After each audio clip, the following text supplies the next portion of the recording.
Are we good? Are we actually here? I think we are. I don't even know what happened. Everything was just like shut off for like the first. What an annoyance. What an absolute annoyance.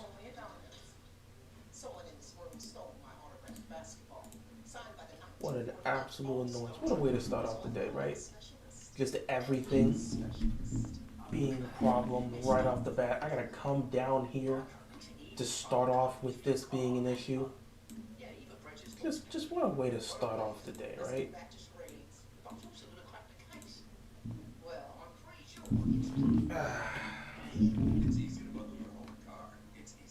Same old, same old. You just never know, because like everything was working fine yesterday, and then I come down here, and then it's just like, oh, good, good, good. Yep, yep, yep.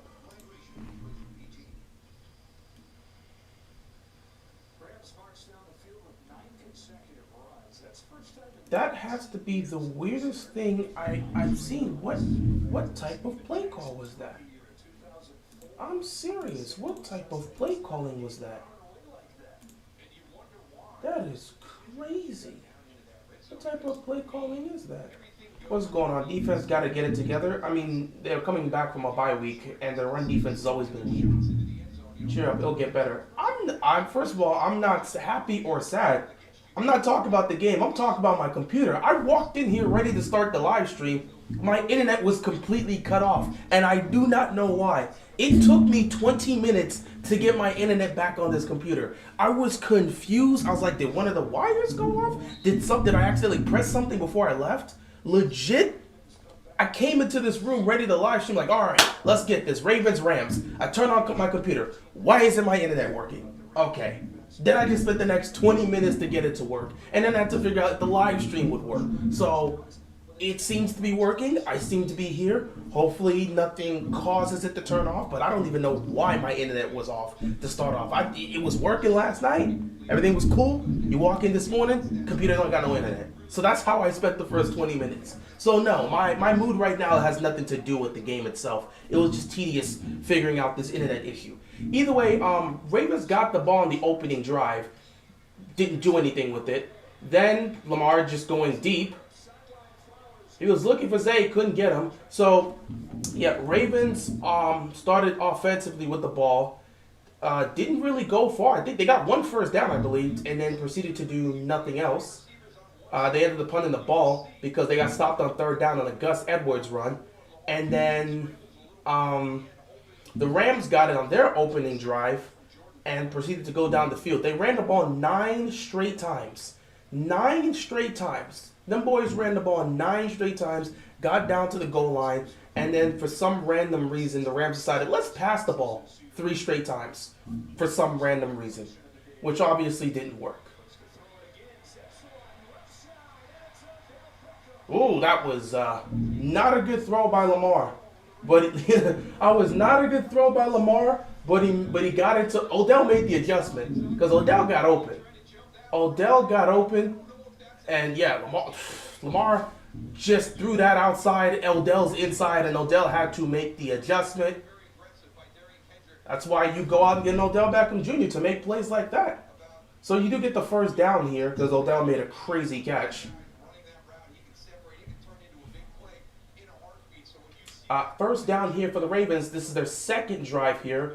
Lamar taking a snap again. He's going deep. He's got a man open, and he just cannot connect. He was looking for Bateman, and Bateman was actually somewhat double covered. I'm not sure Lamar should take that shot there, bro.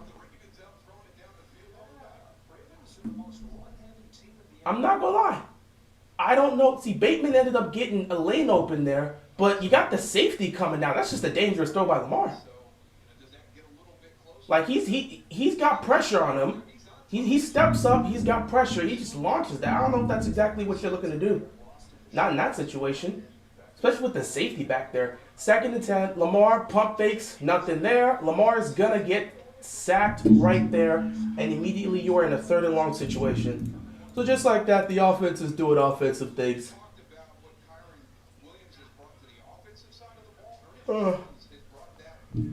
Third down and long. It's going to be a long day for the Ravens offense. Oh, they went quickly on third down. Why did they go quickly on third down? Why did they go quickly on third down? I'm not sure why they went quickly down fourth down. Well, they definitely coming out rusty out of this bye week.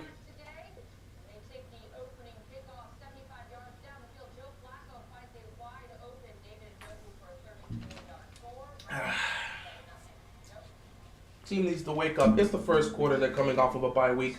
Nobody's surprised to see they're coming out rusty. Hell, that's a big part of what I expected. Harbaugh gave them the week off. His fault. Again, guys, we got to stop blaming every little small thing. If Harbaugh didn't give another running into the kicker. But this one, again, no flag.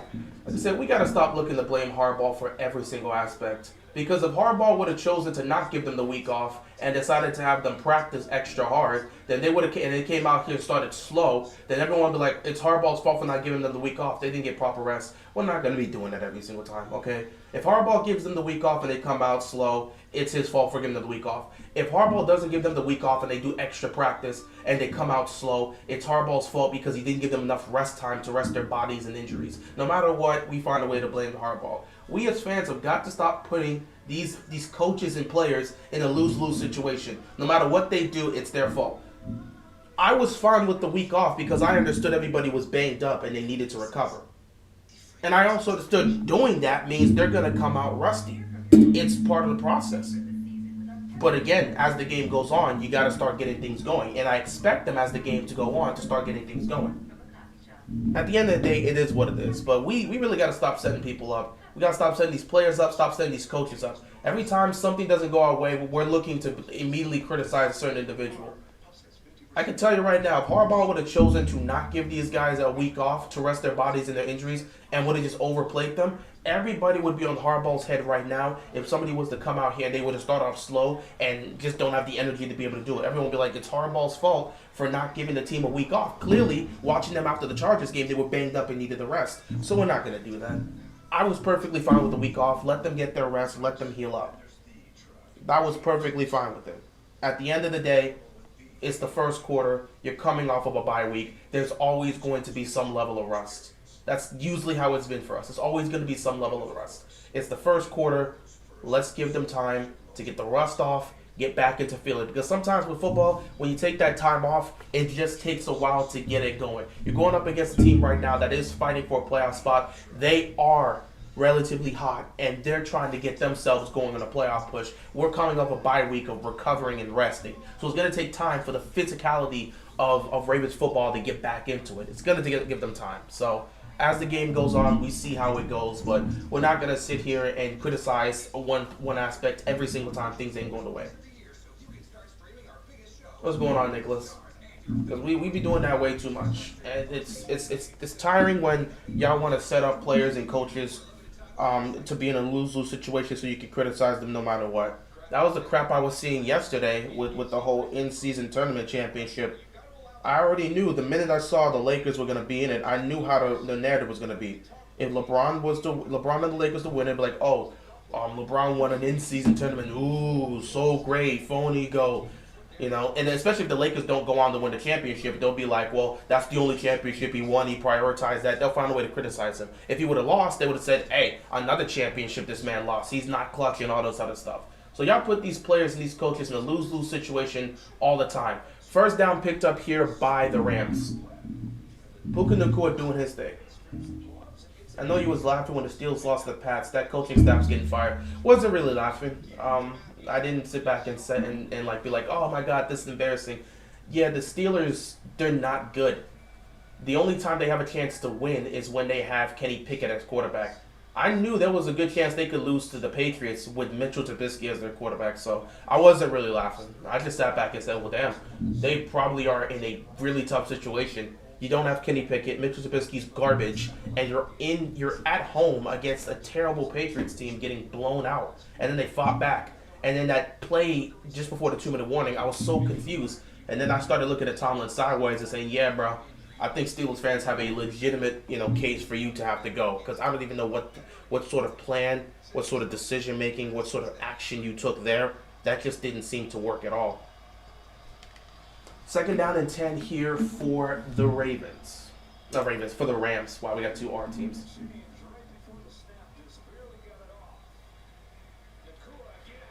He gets it to Nakua. Nakua takes a shot by Kyle Hamilton. Third down coming up here. Not to leave in Livestream because everyone's overreacting. So when does this fan base not overreact? Like I said, fans are always like children. If you don't immediately come out and wow them, they're going to lose their interest. And if they see something bad happening, they're immediately going to react. That's what fans are. They assumed coming out of the bye week, we were going to immediately just be able to hit on all cylinders and come out and destroy these guys immediately. All right, that's cool. I'm not I'm not into overreacting. Okay. At the end of the day, I know they're coming out of the bye week, going up against a tough team that is trying to make a playoff push. So obviously, it's going to take time to get back into the rhythm. As Stafford's going to get sacked here, and so they're going to get the ball back to the offense. If people want to get back to overreacting, that's their problem. Lamar is overrated and the team's a fraud. Nikolai, I'm pretty sure there's been so many people that's been saying that this first quarter. I feel that's the overreaction that people have been saying this first quarter. It is what it is, though. See, the Ravens use their bye week very well. Well, yeah, the Ravens use their bye week to get healthy. They use their bye week to rest and get healthy. They're rested and healthy. So, yeah. Tyreek Hill has 1,481 yards so far. He's going to get 2,000. He's going to get 2,000. So, I'm not exactly worried. He's going to get 2,000.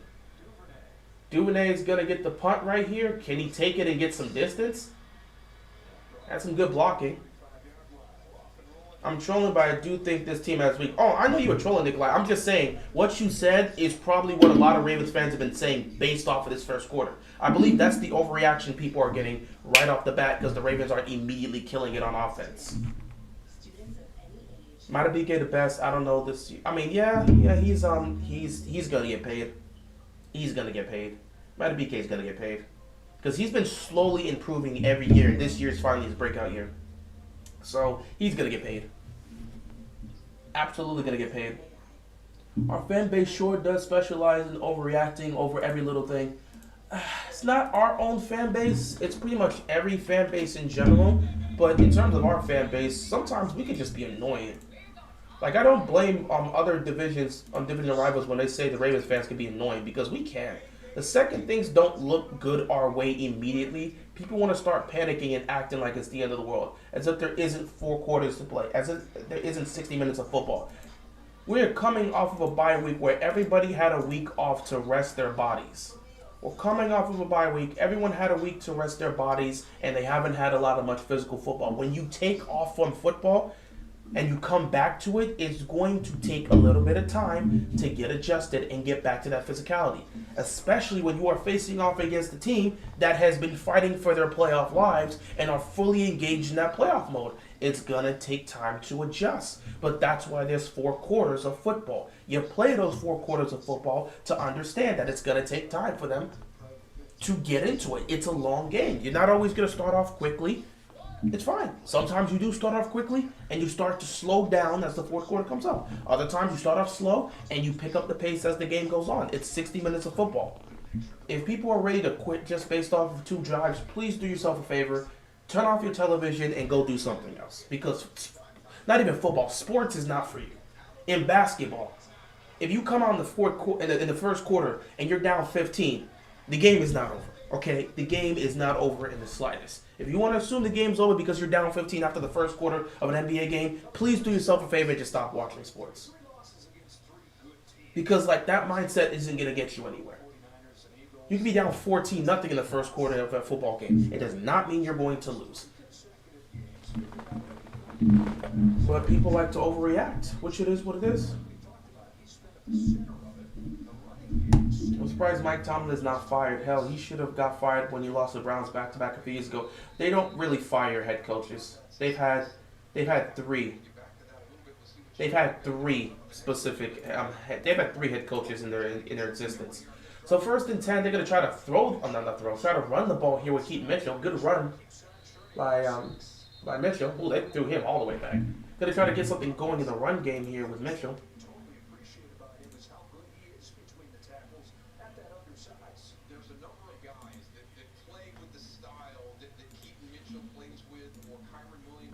What's going on, Josh? Appreciate you stopping by.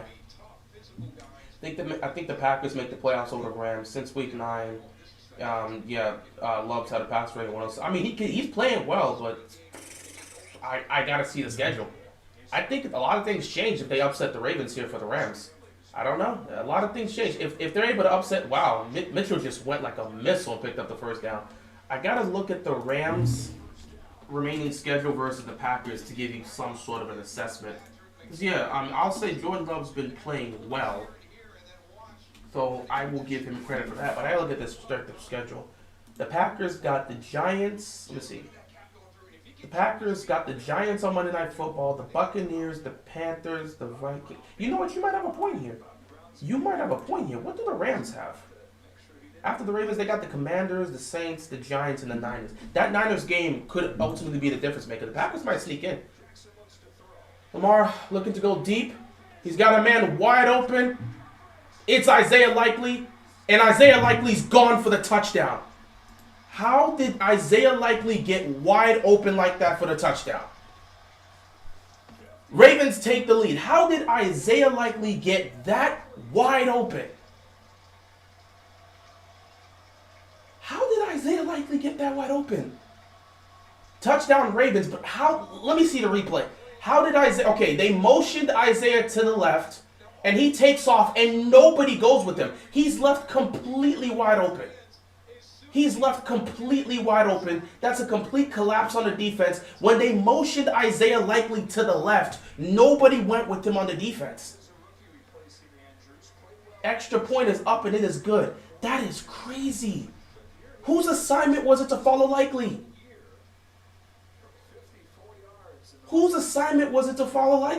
Touchdown Ravens. I'm glad Lamar saw that, picked it up, and got the ball to Isaiah Likely. That was a free play for an easy touchdown. But whose assignment on the Rams defense was it to follow Likely? They motioned Likely to the left. And again, teams do this all the time where they're going to motion a player to the left just to snap the ball and have him immediately take off. You're supposed to have somebody follow Likely and cover him. Nobody followed Likely on that play. Who was the assignment on that? Rams defense got to recalculate there because there's no way any player should be left that wide open in the NFL. Who was the assignment for Isaiah Likely there? That's crazy. Let's go back and take a look. I'm looking at this. They're motioning him to the left. Nobody follows him. They're all playing the inside and he's left wide open. Nobody follows him on this. Wow.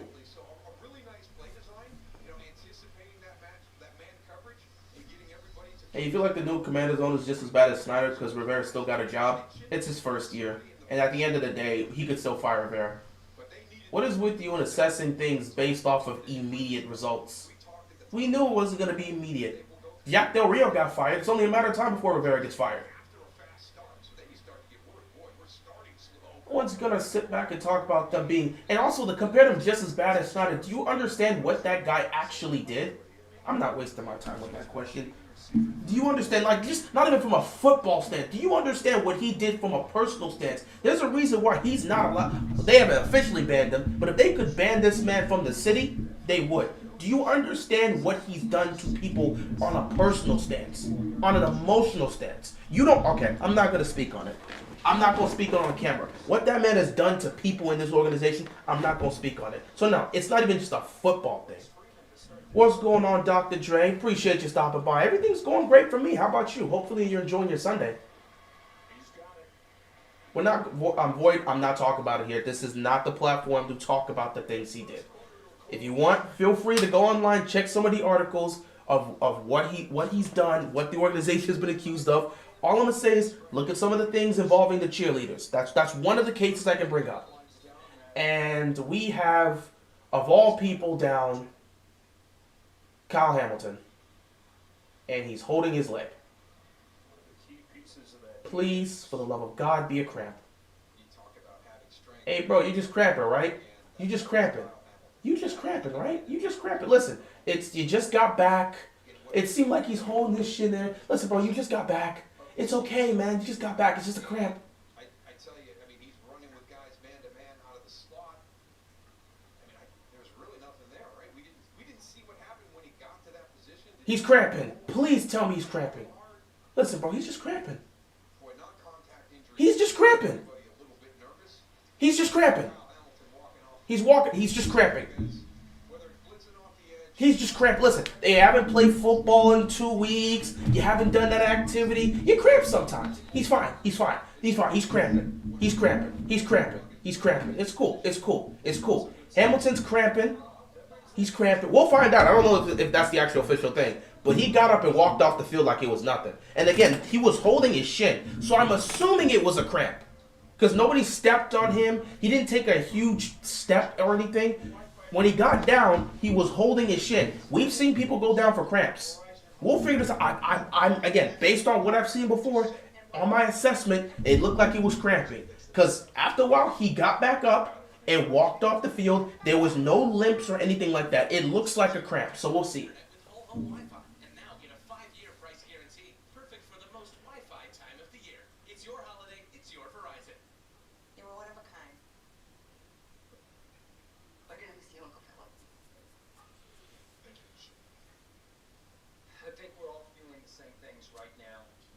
It looks like it was a cramp. Let me actually take a look at some of the scores here. Wow, the Bengals are actually taking this to the Colts. The Bengals are up right now, 7-0. They're at the Colts 15. Looks like they're going to kick a field goal to make it 10-0. The Buccaneers are up 10-3 against the Falcons. The Bears are up 10-0 against the Lions. It's another one of those situations. So it looks like the Lions are going to have to pull another comeback. The Browns are up 7-0 against the Jaguars. I saw the play where David Njoku was left wide open. Flacco got him. Easy touchdown for them. Take the lead. And I got to see for Jacksonville, is Trevor Lawrence playing? Trevor Lawrence is playing. Man, that they said it was a high ankle sprain. I didn't think he'd play this week, but yeah, here he is playing. The Saints just scored a touchdown. They take a 7-0 lead. The Texans are scoreless right now against the Jets. And, of course, it's a 7-3 game between us and the Rams.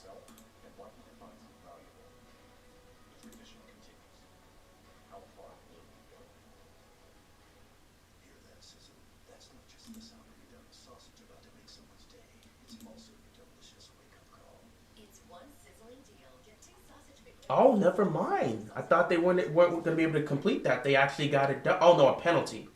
Wow, good job, Colts. Penalty on 4th down gives first and goal to the Bengals. The Bengals are still alive, despite what everyone's saying. Jake Browning is helping this team get it done. Jake Browning is this year's Brock Purdy. All right, Kyle Hamilton's walking back to the locker room, so now I'm actually concerned. He's walking. I'm not seeing much of a limp, but he is walking. I'm hopeful he's okay. We'll see. If he comes back to the game, it'll be all good. But right now, Kyle Hamilton, one of your best players, is not in the game. Now you're going to have to manage. 2nd and 7. They're going to toss this here. And Williams was able to get a good chunk of yardage. So 3rd down coming up here for the Rams. Getting stretched out, probably. We'll see. I mean, not going to say probably. Possibly getting stretched out.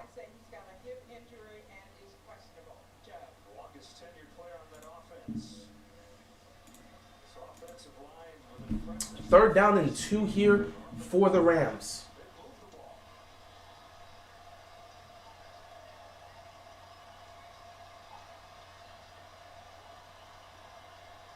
Stafford going to take this in the shotgun. Here we go. Takes a snap, looking towards his right. He's going downfield. It is caught by Robinson. What a catch. And there's a flag on the play, too. So this is going to be tagged on for another 15 yards. I don't understand how non-players get non-contact injuries. That's just freak injuries, dude. In basketball, they get non-contact injuries all the time. You get non-contact injuries on routine plays. Sometimes injuries just happen. Like, I'm sorry, bro. Nobody understands how these injuries happen. Injuries always happen. It's not even just football. You could go up for a layup, come back down wrong, and boom, non-contact injury. That's because NBA players play on wood floors. And we're playing on turf. It's not really much of a difference. We're playing on turf. It's not like you're playing on a very soft substance. Turf is tough. And it gets even tougher in the cold. No matter what you're doing, again, they're not on a soft surface. So because you're not on the soft surface, anything can happen. It happens, man. Freak injuries happen all the time. Play action here. Gonna fake it. Guys are just being left wide open right now.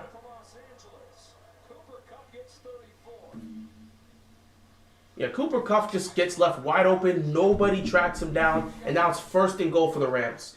Turf over metal is it's a tough surface. It's legit a tough surface. How do you leave Cooper Kupp wide open like that? Like nobody followed him. So now you're at a point where pretty much, yeah, they got a good chance to put this in. Cooper Kupp gets open. He gets his first reception. He goes for 27. They're at the 3-yard line here. So the Rams going to look to run it this time. This time he gets to the goal line. You would assume they got to call timeout.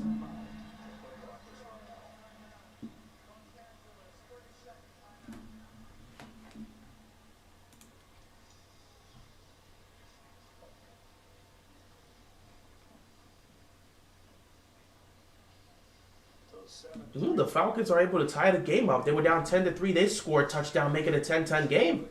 Obviously, this is going to be the biggest test. And through a quarter, they look like they belong on the same field as the top team in the AFC.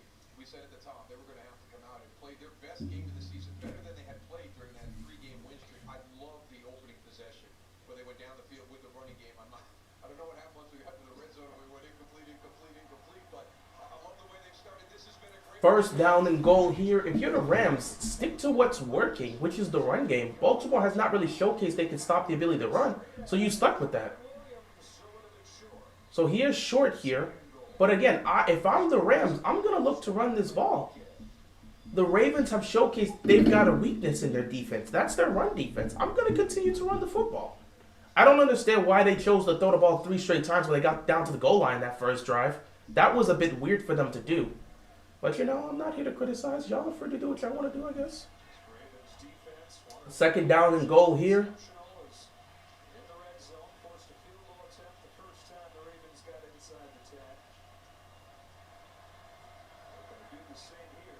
They're going to throw it. Quick throw here. Flag.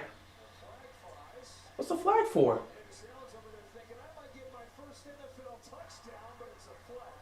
False start on the offense. Now, if you're the Rams, you're just going backwards.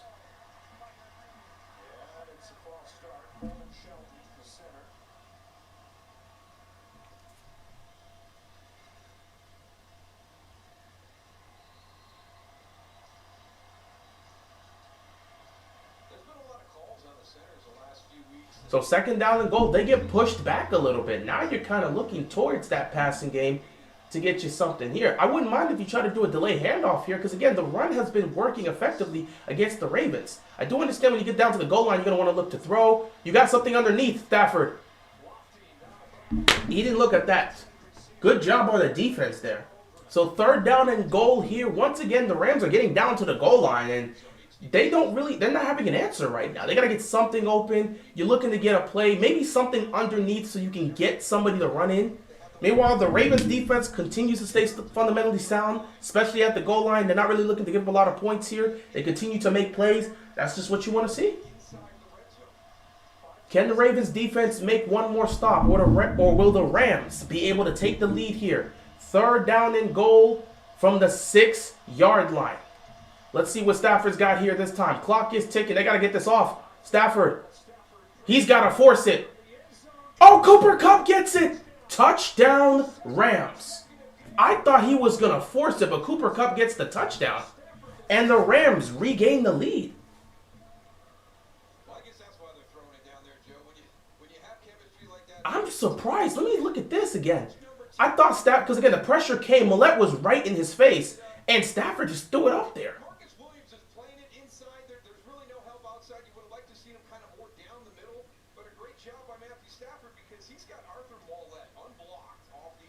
Legit, he had pressure right in his face.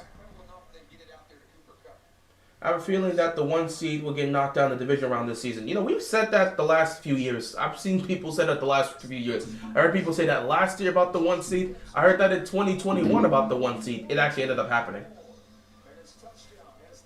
Yeah, charge. We got it. Everybody needs to be traded.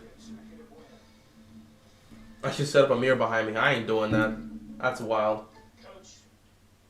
So the Rams go down the field and they do regain the lead. They're up 10-7 with 12 minutes left to go in the first half.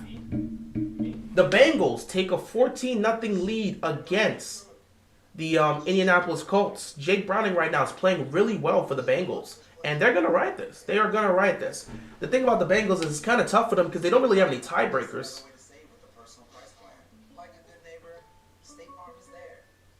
But they're still in it, though. Gotta respect that. So far, Jacksonville's been able to do nothing with the football, but Cleveland hasn't done much either. It's kind of been a back and forth affair since that opening touchdown. The Lions, again, trying to move down the field. And the Panthers, down by 7, trying to get into Saints territory. Things have been tough. It's a good thing the Panthers won a game, bro. It's a good thing they won a game. At least it makes it look somewhat respectable, I guess. They're going 1-16. They are going 1-16. Who you got, Chiefs or Bills? I'm not even sure. If there's any time I could see the Chiefs getting beat at home, it would be a game like this against the Bills. I had thought the Chiefs would have beaten the Packers, but I got a shocking surprise. Jordan Love had a fantastic game against that Packers team. Against that Chiefs team. So, I'm not sure. I think it can go either way. I don't necessarily have a pick specifically. I think it's going to be Miami, even though they seem unstoppable at home. I don't know if Miami's going to get the 1 seed. We'll have to see. We'll definitely have to see. Get Marcus Williams off the field, put Geno back in. You know that's not how the Ravens do things. Marcus Williams got no business being on the field, still playing through a torn pec. The man still wants to play. I don't know what to tell you, dog. Kyle's the only player that brings me joy on the team, and he's gone, so I'm going to just go do something else. All right, bro. Peace out. See you later. McDonald's defense is getting exposed. Not sure if it's a getting exposed type situation. You're going to give up points in the game sometimes. I wouldn't say it's a getting exposed type situation. The defense, for the most part, again, we'll see how this game goes along. If they give up 30-plus points to the Rams, we can sit down and talk to it. But still, I'm not exactly sure I'll sit back and be like, oh yeah, they got exposed because they're allowing this Rams team to go down the field and put points on them. I'm not fully sure I'll sit back and say immediately gets exposed. Like, if they let these guys hang 30 or 40 on them, we can have a conversation. But it's way too early to be making that type of assessment. How much do you hate knowing the Ravens drafted Matt Edelman? Hey, John, everybody has bad draft picks. So I don't hate it. I'm not mad or disgusted. Everybody has bad draft picks. You can go through the history of every team. You're going to whiff on some guys. There are guys you felt that's going to work out. They don't work out. There are guys you're not even sure. You draft them in the late round. They end up becoming star players. That's just how it is. You're never going to fully be able to determine what's going to happen with certain people. So, again, I don't like or hate any sort of draft pick. It just didn't work out. First down and 10 for the Ravens here. Let's see what they can do this offensive drive. Oh, look. Lamar immediately starts this play with some pressure. And Lamar taking off and getting the first down.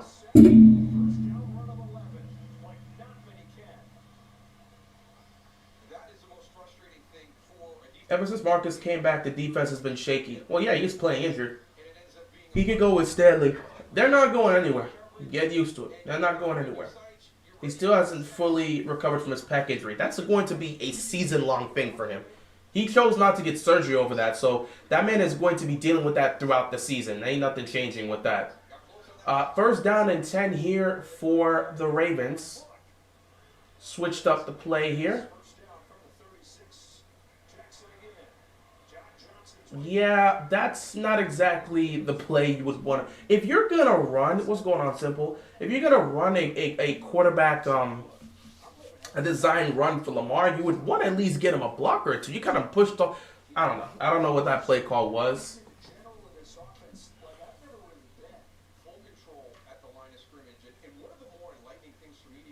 Second down and 8 here for the Ravens.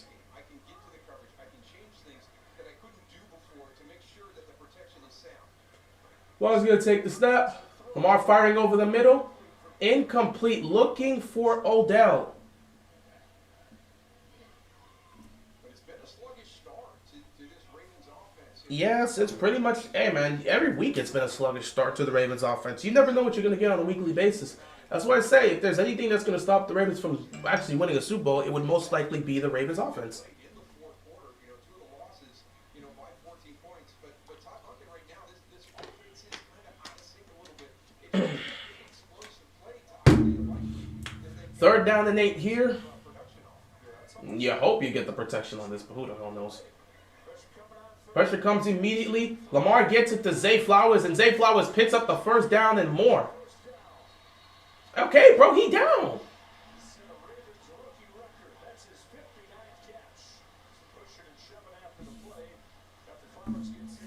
My God, Flowers already out, and y'all still trying to carry this dude. Chill out. A little bit at the end, but I don't think it's anything. I really think that, what you had in that situation with a Kevin Witherspoon and then Nice spin move by Zay Flowers to get himself the extra yards. Makes that catch, fights off the contact, and that spin move is nice. some of the running backs, there's Zay Flowers, talking about him as a speed guy. That's great. Just keep grinding and get out of it. So first down here. First down here for the Ravens. Great catch by Zay Flowers there. Empty backfield here for Lamar. Look, some pressure coming. Lamar looking deep. Odell's got it. Touchdown. Odell Beckham Jr. touchdown. Ravens are going deep here, and they connect down the field once again. Ravens regain the lead. They go empty set. Odell gets open downfield. He gets the catch, and it's another touchdown for the Ravens. On the slant and go. This is an in and go. So, Jordan Floyd, you got to be smart. Understand. Nice adjustment there by Odell, but great. Right now, the Ravens are attacking deep, and it is working. And the Ravens have taken advantage of it. The last time these two teams met, Odell Beckham Jr. had the game-winning touchdown. Again, these guys are getting open. This Rams secondary has got to make... that one wasn't even a situation where it was left wide open. That was a fantastic route by Odell. I couldn't believe he got that wide open. And what a catch. See, that is why you get an Odell Beckham Jr. That ball is underthrown. That ball by Lamar is underthrown. But this is why you get skill players. Because skill players can make plays. All the quarterback has to do is get the ball out to him. It doesn't even have to be a perfect throw. You don't have to overthink it and try to throw it over his head. You don't have to try to be perfect with the throw. Just get it up there and let the receiver do the work. Some of the best quarterbacks to play this game, all they do when they're looking downfield is looking to get the ball to the receiver. You just look to give him a look. It doesn't have to be a perfect throw. You see it all the time with Tom Brady. You see it all the time with Peyton Manning. It doesn't have to be a perfect throw, though we know those guys can throw some of the most perfect passes you've ever seen. Plenty of times I've seen a case where Tom Brady sees someone open downfield, especially with Randy Moss. With Randy Moss, I'm telling you, in 07, Brady was not looking to be accurate with the ball down the field. If he saw Randy Moss, he was pulling the trigger because he knew Randy Moss could catch that ball with 3 defenders in his face. Sometimes when you have those skilled players, they're going to make your quarterback look good because they can make those plays. That's why you get an Odell. What would you say if the Ravens get the 1 seed and lose in either the division or in the conference? If they lose in the division round, it'll be a repeat of 2019. If they lose in the division round, it'll be a repeat of the 2019 season where they get the 1 seed and go one and done. That would just not be a good look. At that point, I think people would have a better case to either sit back and say, well, something's got to change. John Harbaugh, once again, not having his team ready to play in a playoff game. And then people will have questions about Lamar. Are you the quarterback that can get us the distance? Because once again, you get the number 1 seed. Once again, you're in a position to get to the AFC Championship game. And once again, you fall short. So people are going to have questions about Lamar. People are going to have questions about this Ravens team. People will have questions about John Harbaugh as a coach. And whether or not it's time for him to really go and see if they got to make a change. That's the questions that are going to come up if they get the 1 seed and go one and done. Now, if they get the 1 seed and go to the AFC title game and lose to a team like the Chiefs, nobody's going to fault them. Because apparently, losing to the Chiefs is more respectable than just losing a division round. They have given the Bills so much credit for doing absolutely nothing. All they did was get to the AFC Championship game to lose to the Chiefs. That's it. That is what they did. That is literally what they did. They got to the AFC title game and lost to the Chiefs, and everybody gave the Bills the benefit of the doubt. That's what they did. So apparently, going to the AFC title game and losing to the Chiefs gets you so much credit because the Bills got that for years. So if they get to the AFC title game and lose to the Chiefs, people will be like, "Hey, it's against the Chiefs, it's against Mahomes." People expect that. It is what it is. Would rather have Lamar underthrow that than overthrow it. Yeah, he slightly underthrew that ball. But like I said, as long as you've got a skill position player out there, you get the ball to them. They're going to make the play. You saw Odell make that adjustment. I'm telling you, last year or maybe even 2 years ago, you wouldn't have had a guy on that roster that could make that type of adjustment. So you give the two safety looks. So I'm sure that he's thinking, darn it, I'm not going to get my opportunity. But watch what Jordan Fuller does here, the safety. This was a fantastic route. He fakes it. It's a slant and go. It's kind of like it's like a slant go. It's more like an in and go. And yeah, that ball is slightly underthrown. Honestly, that ball is slightly underthrown, but it's not even so underthrown that it could be a miss. What's their update on Kyle's injury? We haven't exactly gotten an update yet. Oh no, he's on the field. Never mind. Yeah, he's back. It was a cramp. Kyle Hamilton is back on the field. Kyle Hamilton is back on the field, so it was a cramp, like we thought. So Ravens regain the lead. And the Rams come out here and run it on first down. Second down coming up here for the Rams.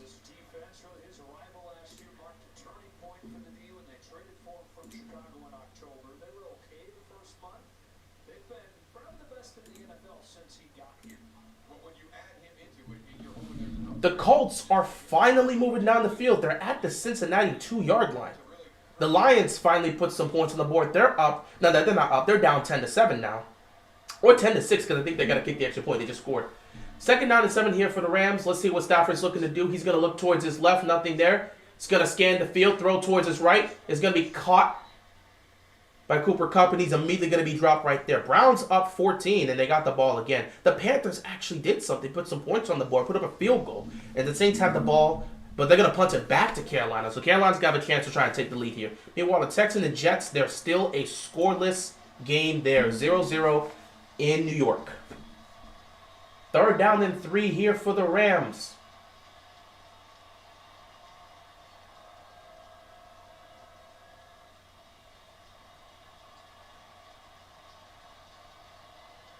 Rams not trying to go 3 and out here.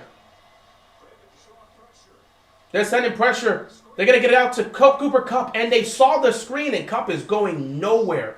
Ravens defense makes a stop, and they're going to punt the football back. Lions are last year's Vikings. They may be more frauds than them, to be honest. They're very similar to how the Vikings were winning games. We'll have to see come playoff time. I never saw the Lions as a legitimate contending team. There's only 3 contending teams to me in the NFC. There's 3 legitimate contending teams, and then everybody else is a playoff team that could turn into a Super Bowl run, like one of those surprise picks, like you see a wild card getting to the Super Bowl. I think a team like the Packers, a team like the Rams could be one of those teams that surprises people and goes down the stretch. Like they actually have a chance to do that. They're one of those wild card teams that could potentially go the distance. You just feel that way. Duvernay gets us up to the 35, and the Ravens offense will take there. But in terms of the legit contending teams in the legit contending teams, for me personally, in the NFC would be the Eagles, the Niners, and the Cowboys. The Niners, in my opinion, are the team that's my pick to go to the Super Bowl. I don't think the Eagles or the Cowboys are beating them in the playoffs. That's me personally. They're healthy. The Eagles, I like the Eagles. Again, they are a favorite to a lot of people. They got to the Super Bowl last year, and they still have the best record in the NFL. So a lot of people are going to look towards that. And I would not be surprised if the Eagles get back to the Super Bowl. And the Cowboys, they're having a great year. Yeah, I'm streaming Sunday Night Football. The Cowboys are having a great year. They're playing great. Dak looks like an MVP candidate. In fact, most people will put him as the MVP and make an argument for him being the MVP. But the thing with the Cowboys is you're not fully sure whether or not they can beat a team like the Niners. However, I think they have a chance to beat a team like the Eagles. And tonight, we will be having that discussion. We're going to discuss the Cowboys and the Eagles, their chances to go the distance, Dak Prescott. Because, again, I was here on Thursday Night Football. Last week. I watched the Seahawks and the Cowboys game. I was here streaming it, and I came to the realization watching that game that this year the reason the Cowboys are not going to go the distance is not going to be because of Dak. It's going to be because of that defense. Because that defense is not doing a good job against stopping top tier talent. What do you think our last 4 games will? Oh, the last 4 games we play will be our record for our last 4 games. We got the Jags, Niners, Fins, and Steelers. At worst, you're going 2-2. At best, you're going potentially 4-0. I'll split the middle and say you're going 3-1. That Niners game could ultimately be the difference. But I think you can beat the Jaguars. The Dolphins game is going to be very interesting to see how that one's going to go because I think they're coming to Baltimore, so we'll see how that one goes. And the Steelers game, I would assume the Ravens are going to get revenge for that one, but who knows? That game could go either way. 2-2 is probably more realistic, but I'm going to just throw 3-1 just in case. So I have to say, Badu is not the same punt return he used to be. I want us to give him more chances as he plays. I'm looking last year when he was number 2. I mean, he's coming back from a season-ending injury. So obviously he's not going to be the same because it's just like he's coming back from a season-ending injury last year. You know, we talked about Bateman coming back from a season-ending injury. We also got to make sure we specify. We got to make sure we specify. You know, we also got to make sure we specify that Duvernay's coming back from a season-ending injury as well. And that's unfortunate. There was an injured Ram on the field during that punt return. I think his leg got twisted up badly, so they got him on the cart. Hopefully he's okay.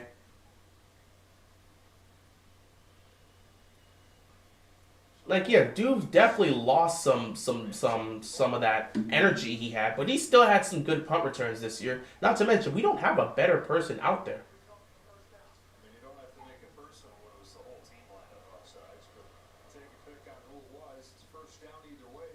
Oh, so I guess the defense was offsides or something. Either the defense was offsides or something. Either way, the penalty keeps the Rams' offense on the field, and they get a first down. I think they said the defense was offsides on the punt. That was, once again, another special teams issue. What's going on? Oh, you're back? I thought you said you were done with this game.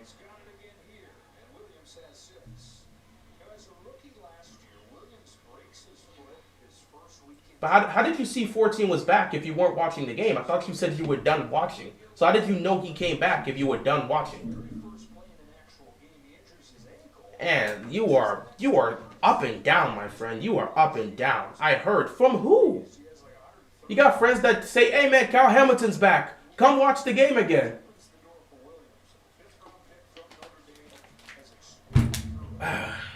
Either way, 2nd down and 4 here. Apparently, it was an offsides penalty that happened on special teams, which again is quote-unquote defense, which again makes me look at special teams. Ooh, Stafford's going deep to nobody. He was going to DeMarcus Robinson, but that was not even open, so he just threw it out of bounds. I'm trying to figure out. I think it said it was a offsides penalty against the defense, which again I'm counting on the special teams because the special teams has not been good this year. The special teams has been a problem.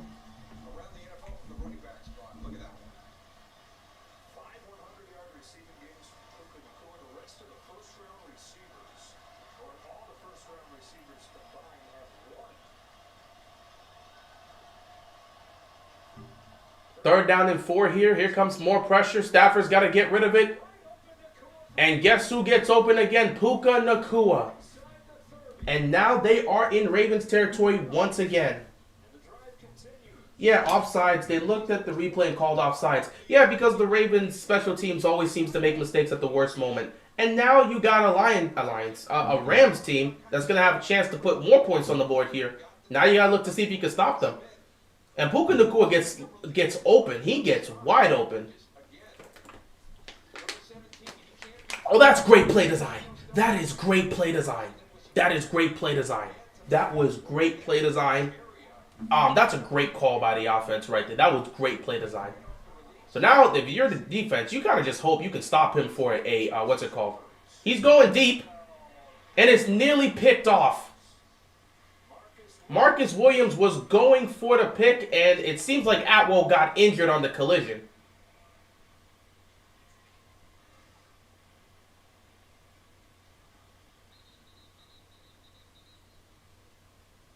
Yeah, Atwell got. That's a tough fall. Case there that he was there early. You could make an argument for a penalty there. Making a play on the ball. But again, because he was making a play on the ball, I don't know if you would call that a specific penalty. Yet to get up. Because he wasn't looking to interfere with the receiver. He was trying to get the pick. So he was going for the ball. And we got another player down here on defense. It's Atwell. Not on defense, on offense. It's Atwell for the Rams.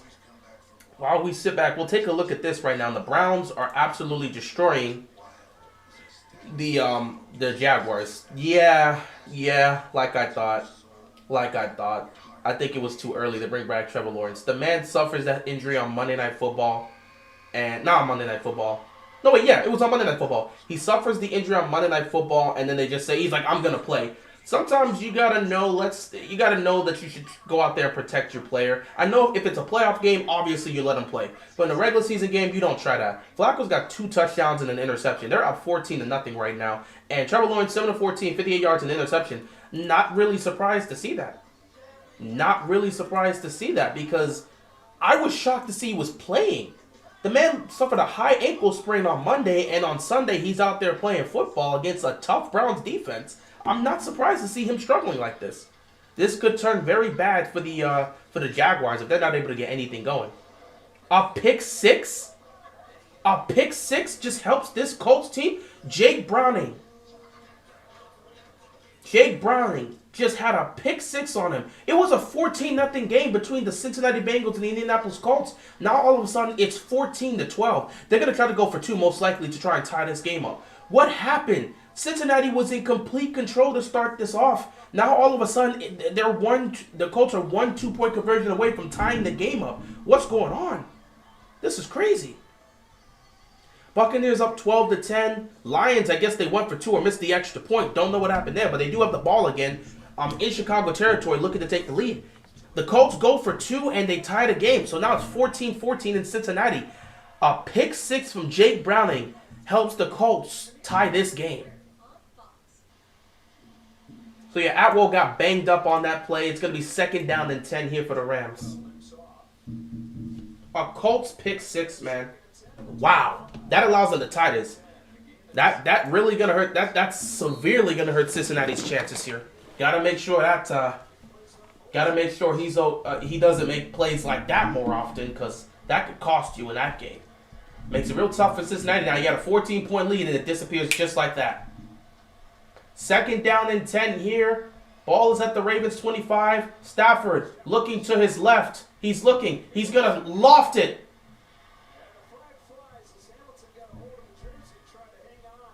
A flag? How much contact there would be enough to sit back and say it's a penalty? I think he's going to be fine.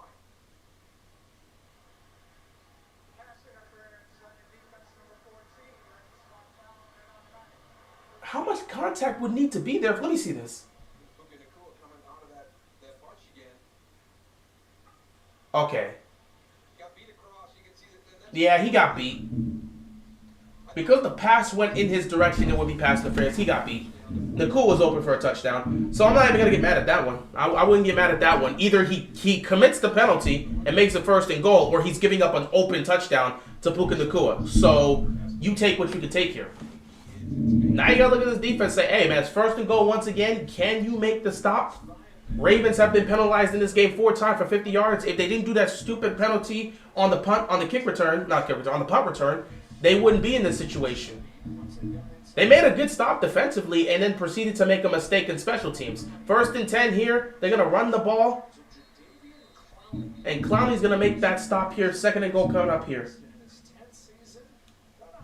Prepare to witness the Bengals' dramatic fall from grace. I mean, yeah, as long you knew that dramatic fall from grace was happening the second Joe Burrow was done for the season. So that's to be expected. The Texans and the Jets are still scoreless. Man, that seems to be a tough game going on there. Panthers with the ball. They're down 14-3. What happened here? It was a 7-3 game. And now it's 14-3. Meanwhile, 2nd and goal here for the Rams, looking to take the lead again. Stafford's got time. He's going to sidearm it. Davis goes into the end zone for the touchdown, but there's a flag on the play. There is a flag on the play. This could be coming back. Or this could be on the defense. We'll see. Did the defense jump? Did the defense jump here?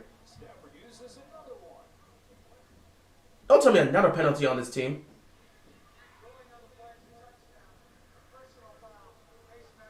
Good Lord, the defense is getting beat right now. These penalties are killing them right now. Jacksonville finally got on the play. What happened? Trevor Lawrence finally takes them down the field. They score a touchdown. They're now down by 7. It's a 14-7 game in Cleveland. Meanwhile, the Rams, they take the lead once again. Yeah, this special teams, McDonald got to make an adjustment. Nah, this one's on the special teams, bro. This special teams has been awful. You're not put in this position. You stop them on 3rd down. You're looking to punt the football, and you guys jump off sides on a punt? There's nothing. There's nothing to say right there. This is nasty. Special teams has been horrible this year. Everybody on special teams been awful this year. And that's another situation that cost you. You make the stop, get the punt, just for an offsides to happen. And now guess what? Your defense, they go out there and they give up a touchdown and your opponents regain the lead. That is a terrible look. You have a head coach that used to be a special teams coordinator. If he doesn't manage the special teams, he needs to start doing it now. If he's managing the special teams, he's doing an awful job at it. Either way, this right here is unacceptable. There is no way the special team should be looking this bad at this point in the season. The thing, okay, so what happened is there was no flag initially on the punt. But due to the injury that happened, they got to go take a look at the replay and say, wait a minute, this guy's offsides. So because there was no extra play in between that due to the injury, they got to go on the field and say, they checked it out, they saw there was a defensive player offsides, and they proceeded to call that penalty. 17 points are the most allowed in the first half this season. Yeah, this Ravens defense is getting cooked.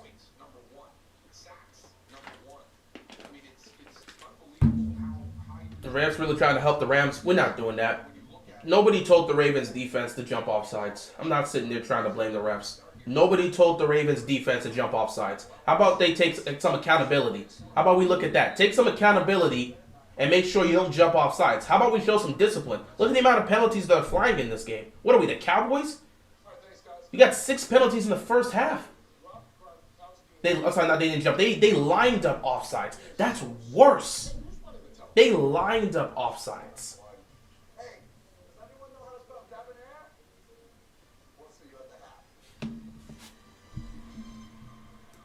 That makes it worse. You lined up offsides. So now the Ravens offense got to come back out here and see what they can do.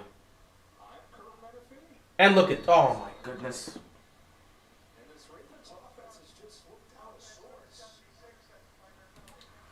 The lack of discipline, bro.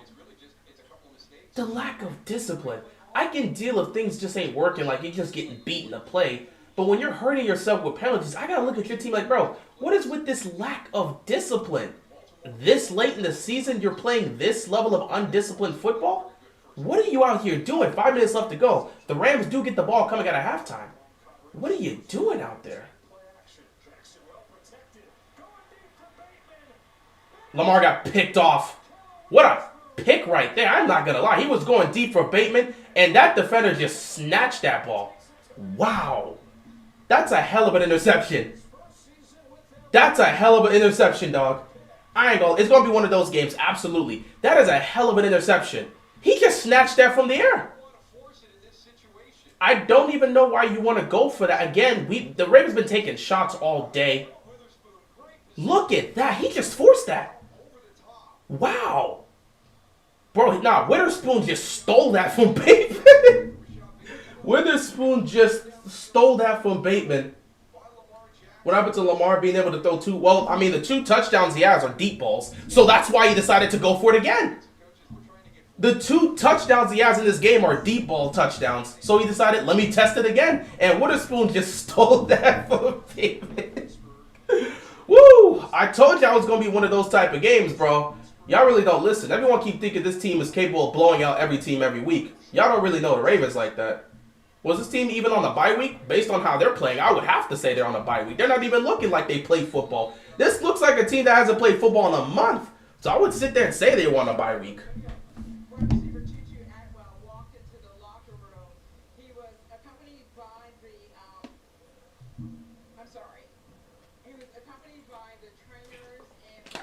Ravens going to find themselves in a serious deficit. Like I said, you play with a team that's red hot and is looking for a playoff push. People thought the Rams were just easy money. And I'm like, bro, they have won 3 straight. Cooper Kupp's healthy. Puka Nakua's healthy. I sat back and thought this was just going to be an easy game. And I knew this was going to be one of those games that would just frustrate you. I knew this was coming before. They're going to call timeout here? So I'm not even surprised to see this. It's both Bate and Lamar's fault there. Lamar underthrew that ball there, but Bate didn't even fight for that one. Bateman did not even come close to fighting for that one right there. And again, when they're getting way too comfortable trying to take these deep shots. I understand you want to get the play, you want to get the deep ball going downfield. Absolutely understand. I absolutely understand. But sometimes it's just easier trying to set up the run and going down the field slowly, methodically. You don't got to force the ball down the field because you're trying to get the... I get it. There's some frustrations with the defense, with the offense. Oh, we want to get the ball down the field. And today, they've been able to get the ball down the field. I understand. But sometimes, y'all can't be forcing it down the field. That's the thing. So, first down picked up here. Would not be surprised if all of a sudden we're down 10 points. But there's a flag on the play, and it's probably going to be on the Ravens defense. A lack of discipline all day today.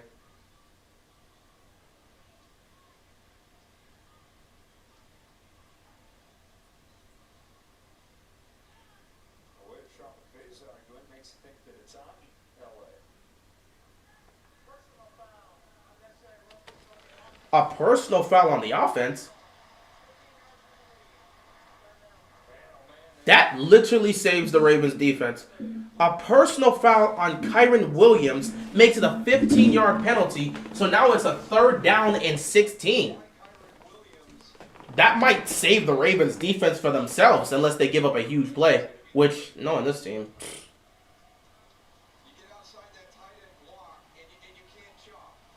Yeah, there's no reason to do a chop block there. That's just Williams making a bad play. So that's the 2nd penalty compared to 6 penalties for Ravens. Ravens defense is just, at this point, you're just praying they make a stop here. You just pray they make a stop here on 3rd down.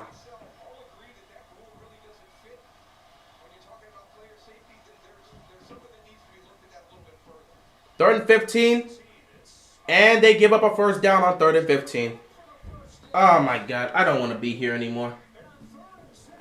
3rd and 15, 3rd and 16, they give up a huge play. They're not even trying anymore. It's going to be one of those days, man. They're going to get flat out beat. They didn't. This is pathetic.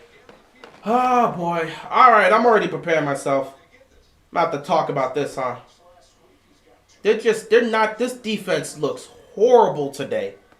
They are actually playing terrible football. Like, there's nothing else that needs to be said. They are playing terrible football. They are actually playing terrible football. Like, there's no physicality with the defense today. They're not even touching Stafford.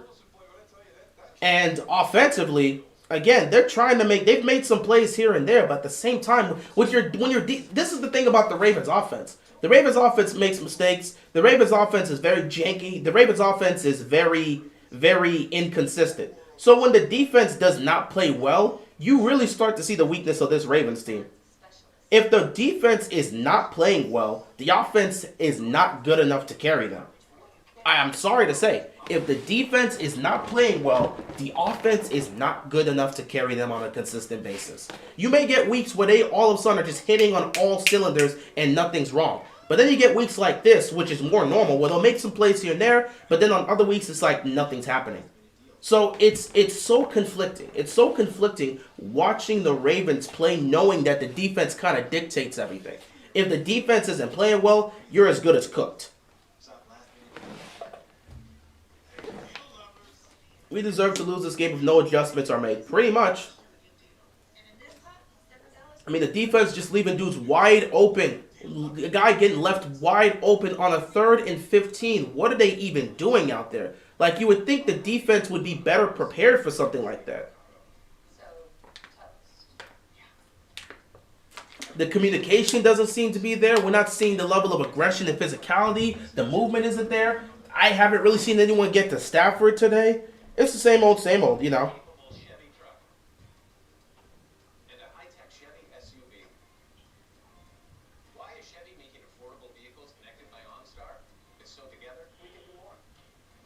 While we wait for this 2-minute warning here, let's see. Bucks going to halftime leading 12-10 in a terrible battle for the NFC South. Lions take the lead. They're up 13-10 heading into halftime. The Colts and Bengals going to halftime with it being 14-14. The Jaguars have the ball. 2 minutes left to go in Cleveland territory. Looks like Trevor Lawrence is trying to tie this game up just before halftime. The Saints are up 14-3 with the football, looking to add more points before halftime. The Texans and Jets going to halftime with no points on the board. And the Rams right now are currently marching to try and add to their lead and make it 24-14 just before halftime. Imagine this defense gives up 24 points in the first half. Jeez. That's going to be an embarrassing look. You can't call yourself a great Ravens defense and you've given up 24 points. The Rams actually need this game. The Rams are, look at this. You got 4 6-6 teams. The Rams need this to get themselves back into the playoffs.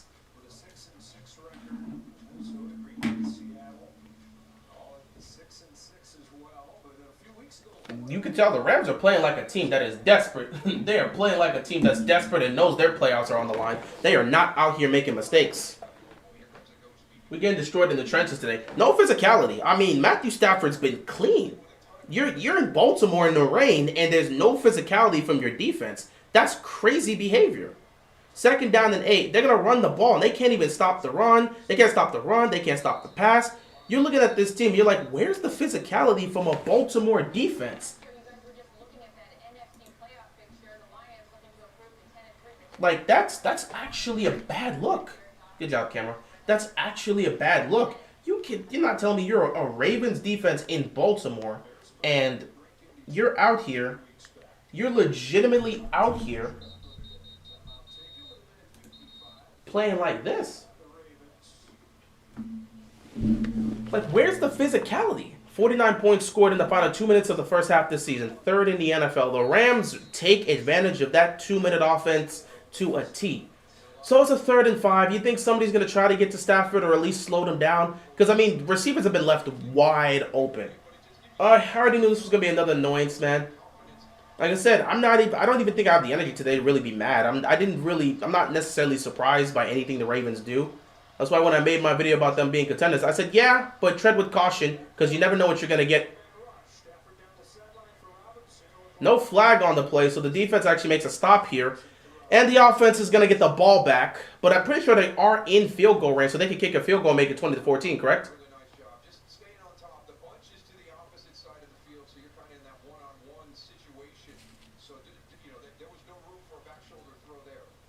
Trying to see if they're in field goal range.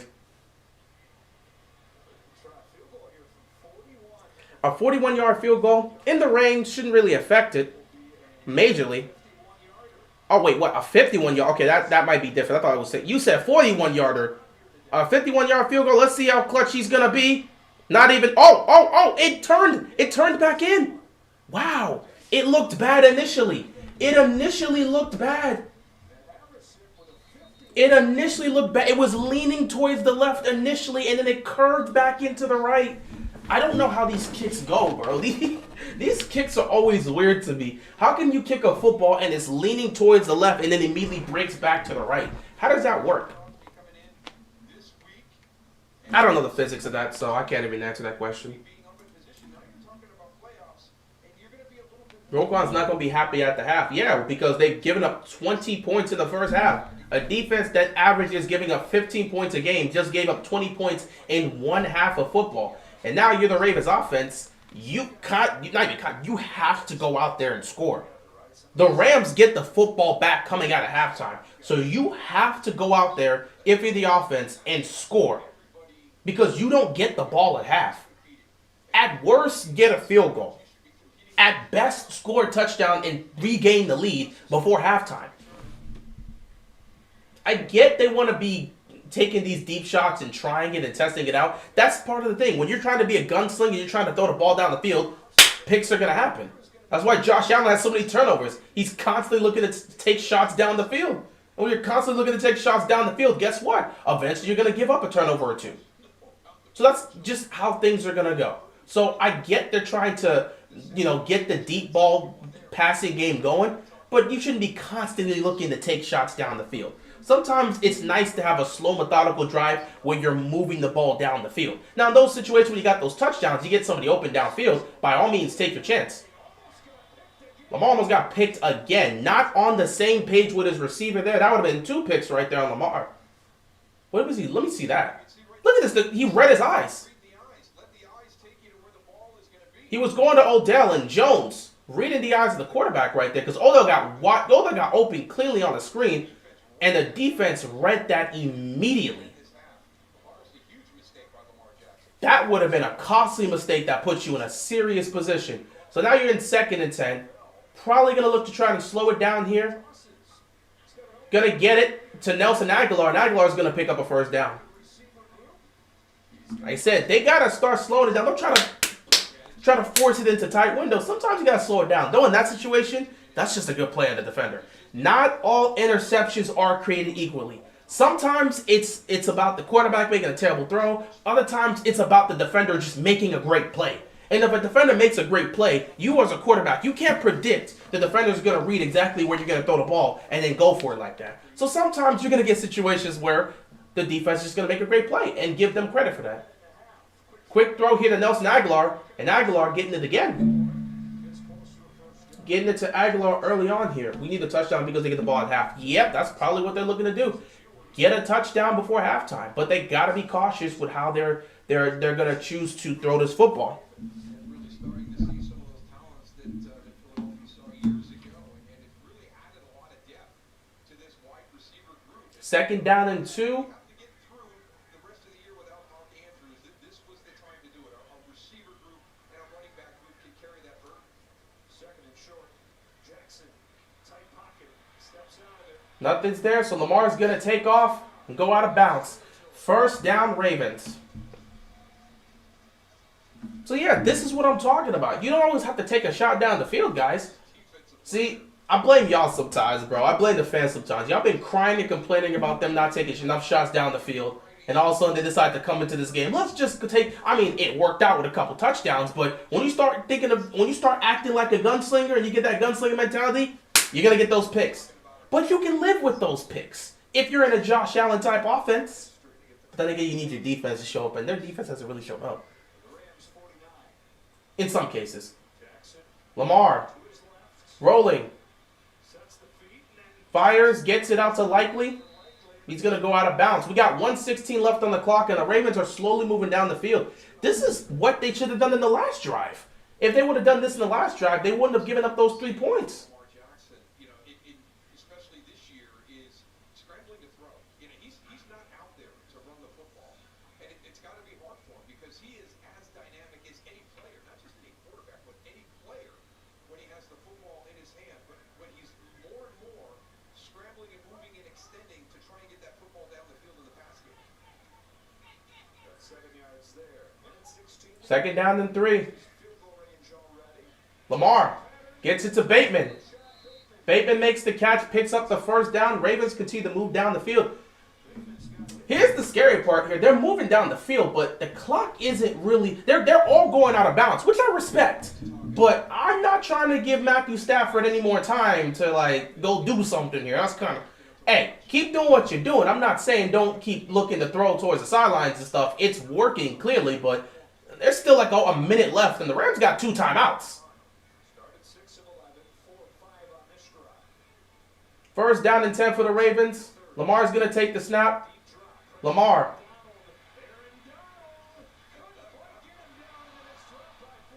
Lamar is spinning around. He got it to Zay Flowers, and Flowers couldn't catch it. That's a toughie. That man had Aaron Donald on his hip, and he was able to get it out to Zay Flowers. the first time that Aaron Donald actually got to Lamar. Lamar's spinning around, gets it to Flowers, and just couldn't hold on. To be fair, he's darn near impossible to sack. Well, Zay Flowers, he hurt on that one. Flowers couldn't catch a perfect throw. Rams going to use a timeout here. Rams got to use a timeout because the Ravens been moving the ball. See, this is what you want to see more of the offense. I'm fine with taking shots down the field occasionally, but sometimes those quick throws, sometimes the throws underneath, sometimes those, we need more of that in the offense. It just makes things a lot better. And it's not a terrible thing to have a methodical drive when you're going downfield. And that's why it's been so important, to watch Kobe Turner grow, to watch Bobby Brown grow, the guys that Aaron Donald is working with, because that's what you have to do. You just have to keep on grinding. And then when you finally get a one-on-one opportunity, you got to go get the quarterback, and it's got to be frustrating for him. We talked about it. Second down and 10 here for the Ravens. Got to see if they can convert this. Guys that he doesn't have a sack against. He's been close a couple of times today, none closer than that last one a couple snaps ago on this play, on this series. Rain continues to fall. The Ravens on the move here, down 6. Lamar's going to take this snap. Fires over the middle. It's caught by Bateman, and Bateman's going to pick up the first down. Let the clock tick. Let that clock tick. Not trying to give the Rams any more time to do anything. Resiliency here by Baltimore. It's been a tough first half for him. They got a couple of explosive. It's been a tough first half for the defense. Offense is actually doing some stuff, but not enough. Pressure comes. Jackson in trouble. Throws it incomplete at the feet of Likely. Lamar's in trouble. He's got to just get rid of the ball so he doesn't take a sack there. 40 seconds left on the clock here. Trying to see if the Ravens can get a touchdown before halftime. If the Ravens are able to get a touchdown here, at the end of the day, you'll sit back and say it's not the cleanest, but the offense did put up 21 points. So we'll have a bit of issues with some of the things that are happening, but really it'll be, at this point, it'll be the offense that did their job, and it'll be the defense that has to get it together in the second half. Because if the offense puts up 21 points in the first half, you would expect the defense to give up like 10.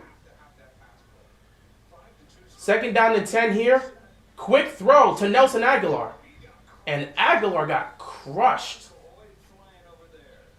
Gotta let this clock run because you don't want to give the Rams any more chances.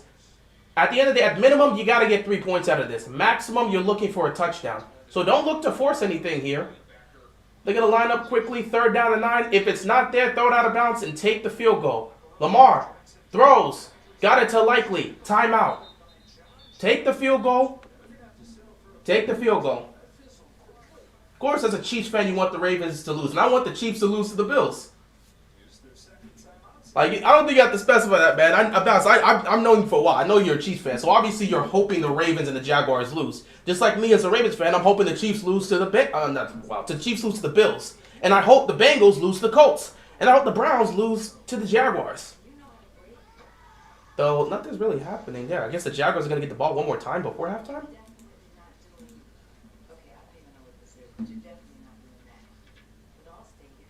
Wasn't able to get what you want, but if you can get 3 out of this, you work it. It's interesting to see John Harbaugh not use both timeouts. Why are we always so conservative? I don't know, bro. Go call John and ask him that. They have the reasons. The one for me was the big, the quick screen there. Give your players opportunities to get out of bounds. Justin Tucker. 31-yard field goal. Kick is up. It is good. And the Ravens will be down 3 heading into halftime.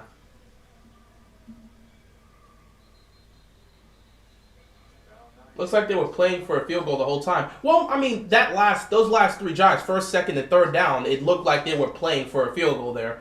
But past that, they were getting down the field, honestly. They were getting down the field. They were making some nice plays. But that second down play when you try to get a quick throw, a quick screen to Nelson Aguilar, that one felt more like a let's play for the field goal type game. Yeah, I'm not sure what NFL Plus is doing.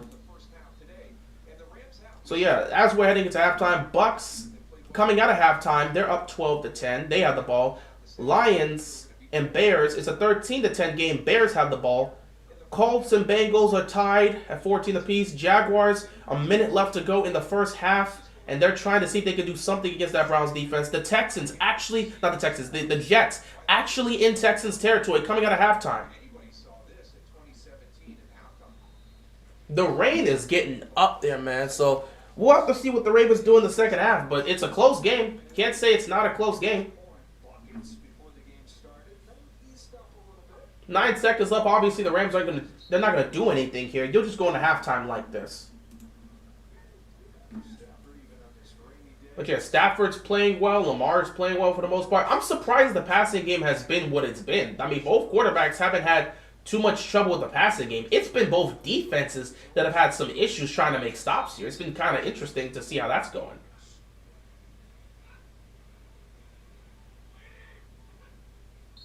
So the Rams are going to take a knee and they're going to go into halftime. Ravens defense has some serious work to do. They're coming out on the field to start off the third quarter. Ravens defense has some serious work to do. They need to make some serious adjustments. A Ravens defense giving up 20 points in the first half is unacceptable.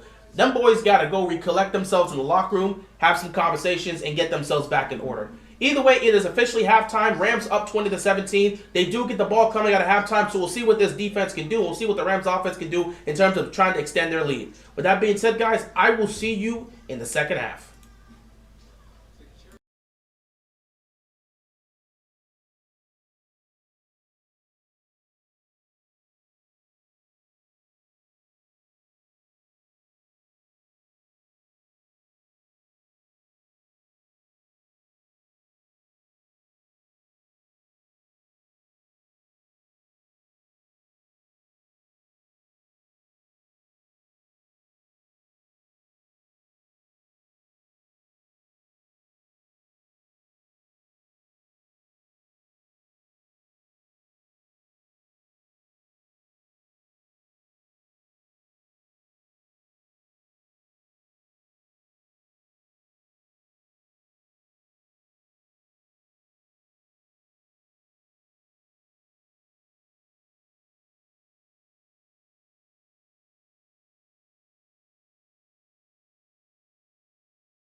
Don't you just love it?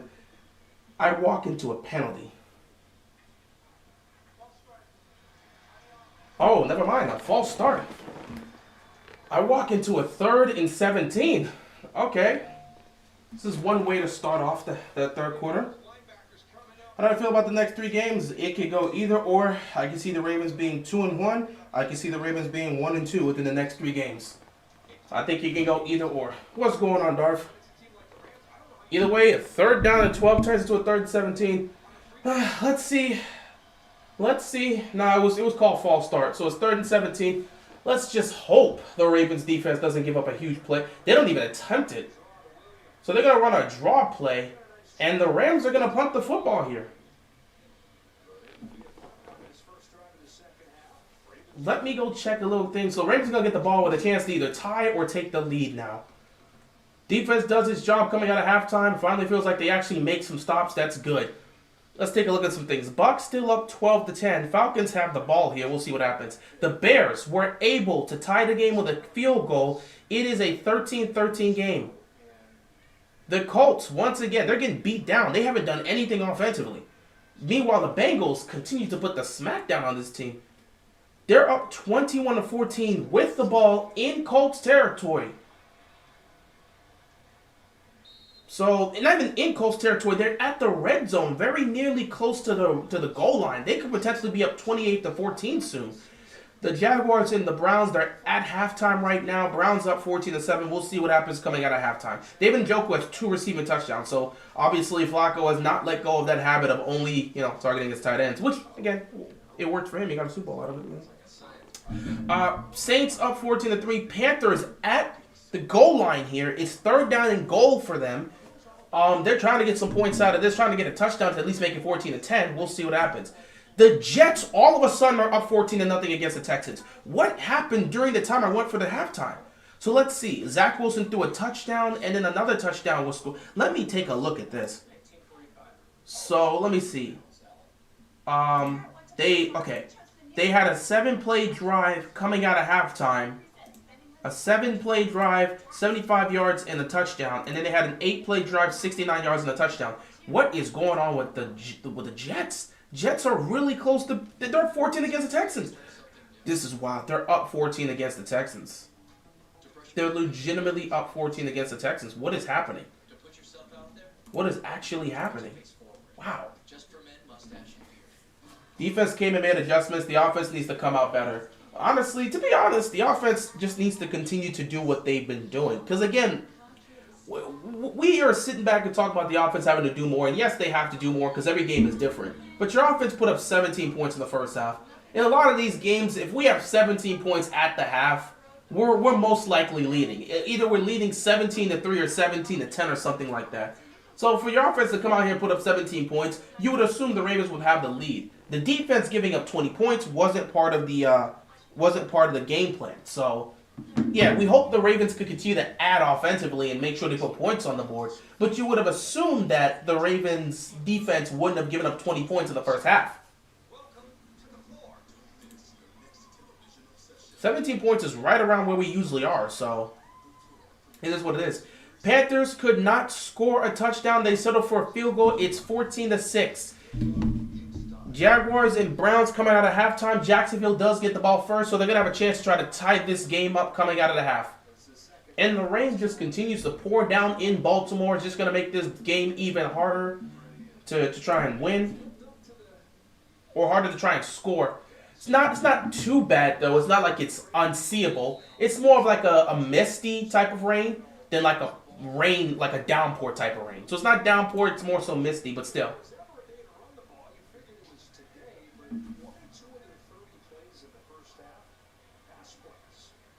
So, 1st down and 10 here for the Ravens offense. They're going to run this ball here to Gus Edwards, picking up a couple yards. It was really surprising to see how the Ravens really kind of leaned into the passing game in that first half. Because we know they usually try to establish the run. And this is the rain. So see them really trying to get the passing game going, which again, they found some success. You did have that turnover, but you found some success in the passing game. To see that be the case is quite interesting. I cannot lie. In the rain, they decided, let's try to gunsling this ball down the field. Second down and 7 here for the Ravens. Got to see if they do anything offensively, or if they're going to go 3 and out just like the Rams did. They're setting up the extra blocking. Keaton Mitchell going down the sideline. Keaton Mitchell with a great run. That's what the Ravens like to do, running the football to set themselves up.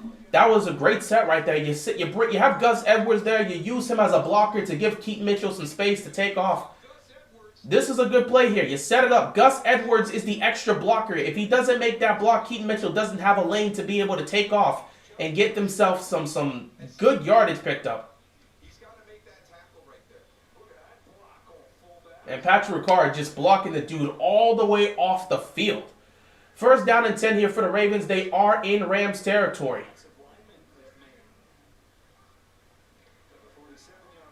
Lamar looking down the field. Nothing there. Nothing there. Not exactly sure what Lamar was looking for in that one. He had 2 guys open there. I don't know if he was indecisive.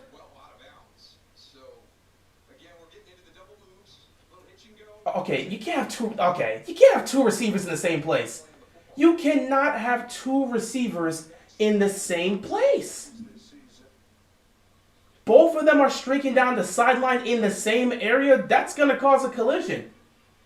Not sure if that was the design of the play, but that's not exactly something you're looking to see.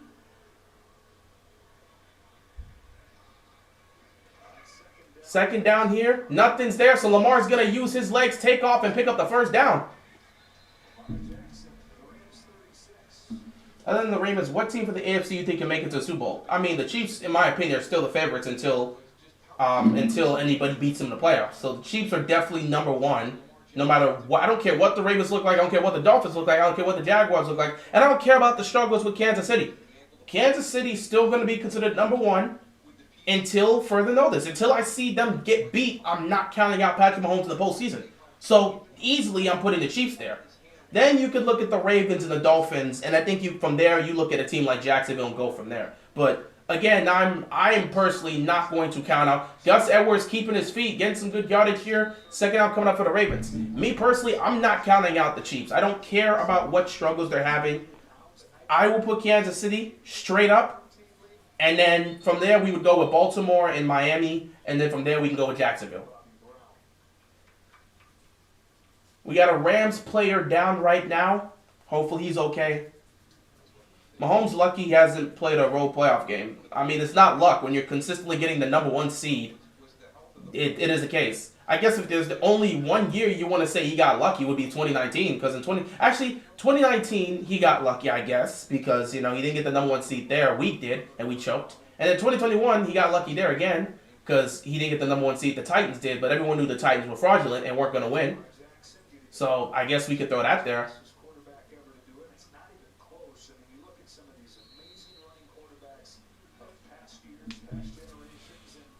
Second down and 5 here for the Ravens. Ravens trying to either tie this game or obviously they're looking to take the lead, not tie this game, but you know what I mean. Second and 5. They're going to hand it off to Keaton Mitchell. Mitchell gets tackled immediately. He might have picked up a yard. We'll see.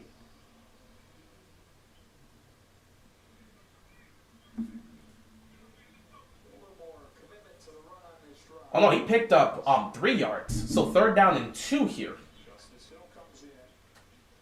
They're bringing in Justice Hill because...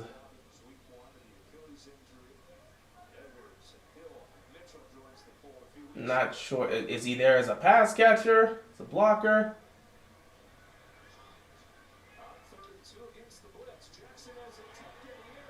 Ugh. Good stop right there defensively. That ball got tipped in the air. That's just a good stop defensively. Oh.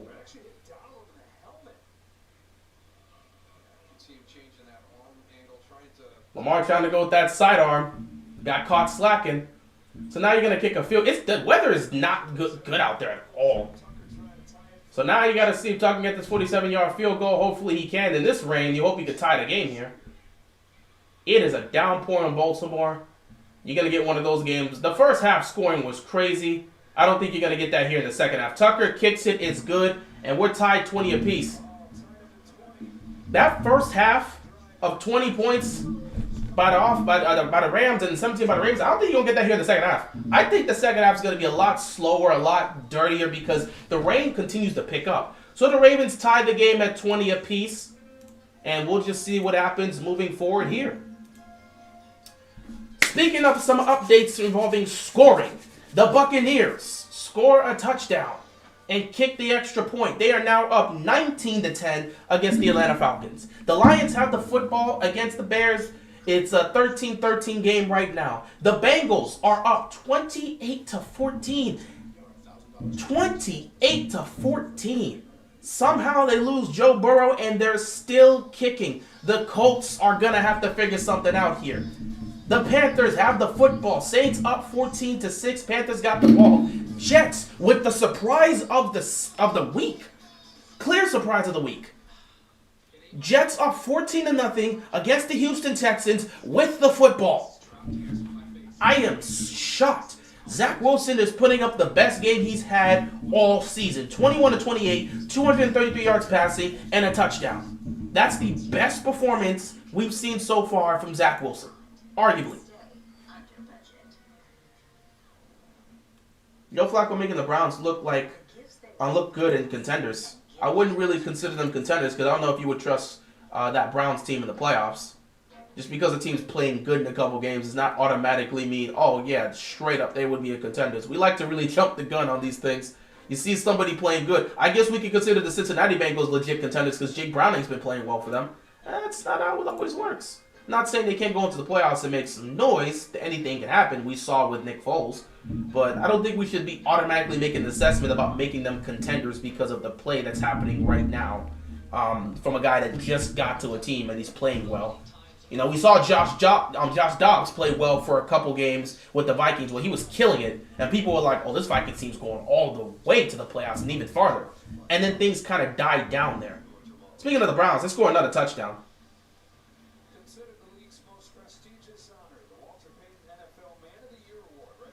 So now they're up 21-7. I mean, this doesn't work for our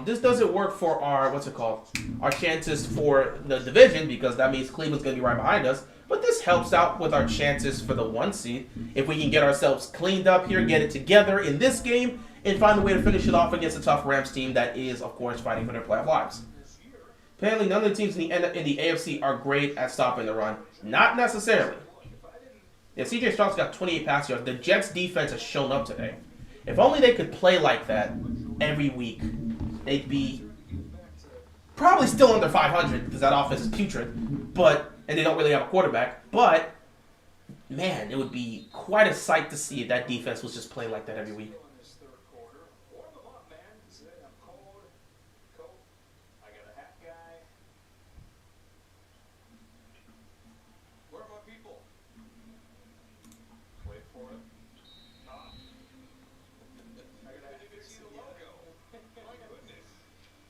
Oh, Houston.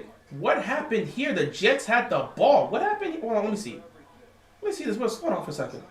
What happened? Oh, I think they kicked the ball off, and all of a sudden C.J. Stroud went ham on this drive because now they're at the goal line. And now the Ravens defense is being aggressive. They're getting stops behind the line of scrimmage in the run game. Second down coming up here for the Rams. So now they're starting to get a bit more aggressive.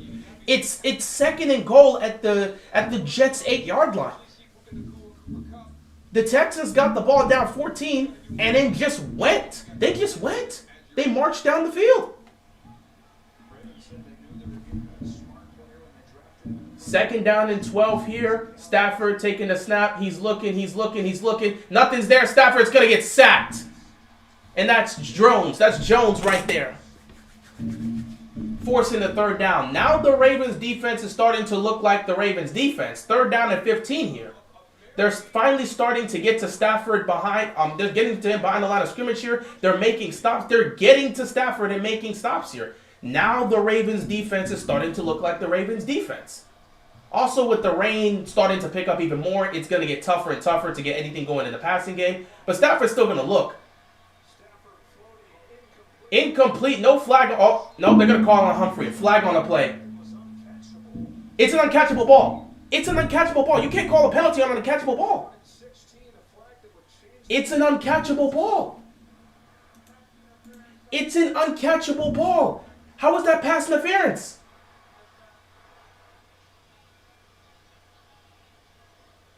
Oh, he got there. Nah, that would still be catchable. That's just a terrible call. I don't know. I don't even know if that's a I don't even know if you could call that penalty in that situation. Doesn't even look like a catchable ball in that situation. I don't know. But again, the refs are going to be the refs. They're going to run this ball again. A nice pitch. He's going to pick him about a yard or two. With this weather, I don't know how this game's going to go. It can go either way. With the weather here, it can go either way. That officiating is so terrible there. I don't agree with that call, but like I said, the refs have been garbage all season. You just deal with it. It's one of the more deflating things that defense can have happen to them is having the opportunity to get off the field, especially in a third and long situation. I'm not sure I agree with the call there because the ball didn't even look catchable, and there was contact between both the defender and the receiver. I don't know if I agree with that call, but again, the refs have been garbage all season. You just got to play through it. There's nothing I can do to help you in that circumstance. You just got to play through it. They're going to toss it here again, and another stop behind the line of scrimmage. Odafe Owe makes the stop here. It's going to be another third and long situation. It's weird to see the Rams start getting conservative. What happened to the attacking? I mean, okay, the run game early on was working for them. The Ravens started stopping. What happened to attacking the secondary here? I mean, they weren't really getting it, but not even attacking the secondary. Attacking the middle of the field. Because they've been attacking the middle of the field, and they've had success. The aggression's not there as much as you expected it to be. Like, the Rams kind of just took a step back here in the second half. I know the rain's picking up. It's getting tougher to throw. But I expected Stafford in this offense to be a bit more aggressive. First drive, they weren't aggressive. They end up punting. This drive, they're not aggressive again. And this time, Stafford, he's just going to have to check the ball down.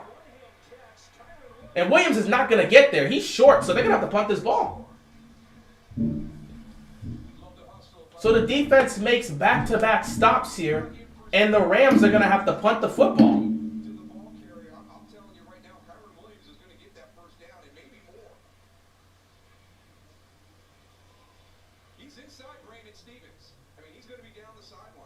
Roquan Smith makes that play. If he doesn't make that tackle, Kyren Williams is getting that first down. Watch out. Sean McVay can be tricky sometimes. They're going to punt it.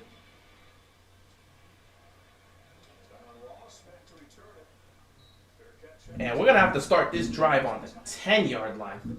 So once again, the Ravens defense, finally looking like the Ravens defense again, goes out there and makes a stop yet again. Like I said, this second half is going to be a lot more like this.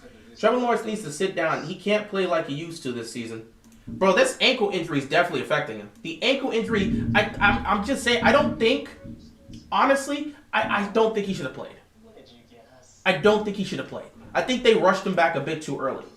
Give him the extra time. I know. I understand. You're fighting right now with the Texans. Not only are you fighting for the number 1 seed, you're fighting with the Texans for your own division. So I understand why they would want to play Trevor Lawrence. But that dude suffered a high ankle sprain on Monday, and here he is on Sunday going up against one of the most physical defenses in football. It's just not a good idea. It's just not a good idea. I truly believe they should not have put him on the field here. He could have been sitting back and saying, Coach, I'm good to go. As a coach, you got to sit back and say, I know you're good to go. I know you want to play, but I'm not going to put you out there in this situation. Knowing how physical Cleveland's defense is, I'm not throwing my quarterback who just suffered a high ankle sprain not 6 days ago. I'm not throwing him out there to play this game. Because you got one defense to deal with, and then you got another defense next week against Baltimore. I legit want him to get the rest. I wouldn't have played him. I wouldn't have played him this week.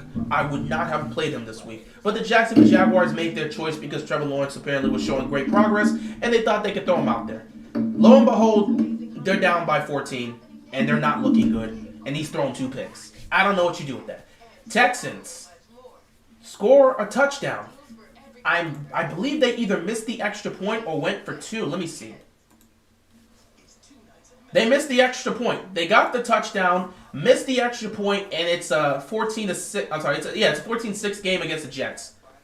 So we'll see what happens here, man. Saints with the ball again. 14-6 game. Not much is happening here. Look how close everything is with all these divisions, man.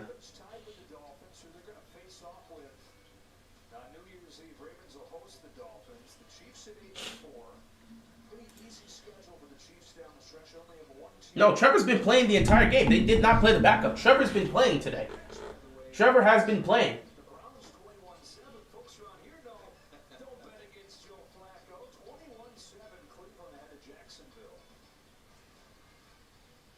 So we're in a 20-20 game. Ravens offense on the field. 6:39 left to go in the third quarter. I don't expect much out of this drive. With the rain happening, you got to rely on your run game. And if the Ravens' run game can get going on this drive, we'll definitely put some points up. But I'm not looking towards the passing game in this circumstance. I'm not even trying to go towards the passing game in this circumstance. Got to get the run game going. Lamar's going to pull it himself, pick up a couple yards here, second down. This is where you got to rely on the run game to try to get yourself out of this space. If you want to go with the pass game, some sort of quick throw. I'm not trying to look down the field. I'm not trying to make no crazy aggressive play in this situation because, 1, the rain is picking up even more and more, and 2, we're backed up at our own 10-yard line. I'm not trying to make one of those crazy plays, take a shot or take a risk, and it ends up causing a turnover. You're backed up at your own 10-yard line. You just want to be safe here. Second down and 5 for the Ravens. Lamar, quick throw.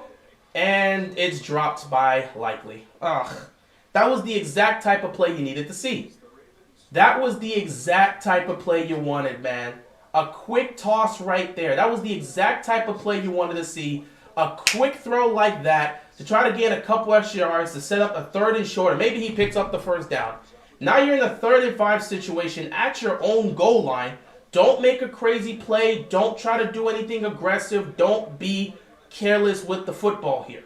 We have not been great on 3rd downs today. No need to try to force any crazy play here.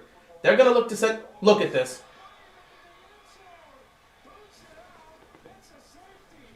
This is what I'm talking about. This is what I'm talking about. Why did he? How? How? How? Lamar had no choice but to back that. In week 14, these guys aren't ready. How? In week 14, this is the Colts game all over again. This is crazy. In week 14, a team looks this unprepared. And how does that ball get snapped? He's not even clapping for it. How does that happen? Oh my God, I'm so sick of this team never being prepared for games. How does that happen? Explain that to me. How does your center in that moment snap the ball? How do you make that type of mistake in that moment? This team is so unprepared for so many situations. It's so frustrating watching these guys play football. And this is just, today has just been about discipline. So now I'm looking at the coaching staff and saying, what are you guys teaching? This game has been nothing but a lack of discipline. It's all due to discipline. A lack of discipline today has cost the Ravens time and time again. And this is why I say you can't trust the Ravens. I never know how a John Harbaugh coach team's going to look coming out of Sundays. How are you not prepared for this game? The lack of discipline showcased throughout the entirety of the game is embarrassing. On a punt return, on a punt. You're on a punt, and you got somebody lined up offsides. Random pass interference calls, and now a safety because your snapper of all people, snaps the ball before the quarterback's even remotely close to being ready. Like, what are you doing? Another Jacksonville takeaway. Jaguars got the football. Good for them. Good for them. They're fighting for their lives. If they can get a touchdown out of this, good for them. But this is embarrassing. Nothing but penalties and mistakes. This isn't even just this team's good or bad. This is a discipline issue. How can the Ravens be this undisciplined playing today? Like, I'm not even mad. I'm just disappointed. You know, you reach that point where you're like, I'm not even mad, I'm disappointed. If this was week 5, I'd be pissed off. It's week 14, and you're doing this. I'm just disappointed that a team that's supposed to be contending for a title is this undisciplined at home coming off of a bye week in week 14. How are you this undisciplined? Wow. I'm amazed. I'm amazed. Bro, Jeremy, I'm not using the refs. The refs have been garbage every single game of every single matchup all season. I'm not using the refs. No.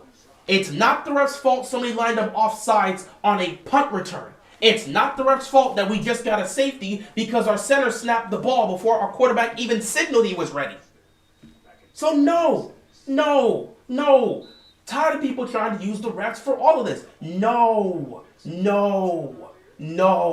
The refs will never be used as an excuse for me. Especially since they've been terrible against everybody this year. So everybody's getting screwed in every game. So no. Like I said, I'm not mad. I'm just disappointed. Nobody's open, Stafford. He's just got to throw it away. Offense looks bad. That's pretty. But again, it's not about looking bad because you're not. It's one thing that you're looking bad because of execution. It's another thing when you're looking bad because of lack of discipline. We've looked bad because we're not converting in the pass game. We've looked bad because we've been conservative on third down. We do not look bad because our offensive center snaps the ball before our quarterback is ready. We were past those days. That is what I'm talking about. We are past those days. That's a difference, bro. That is a difference. We're supposed to be past the days of having our center snap before our quarterback's even ready. We're supposed to be past those days. But apparently I was mistaken.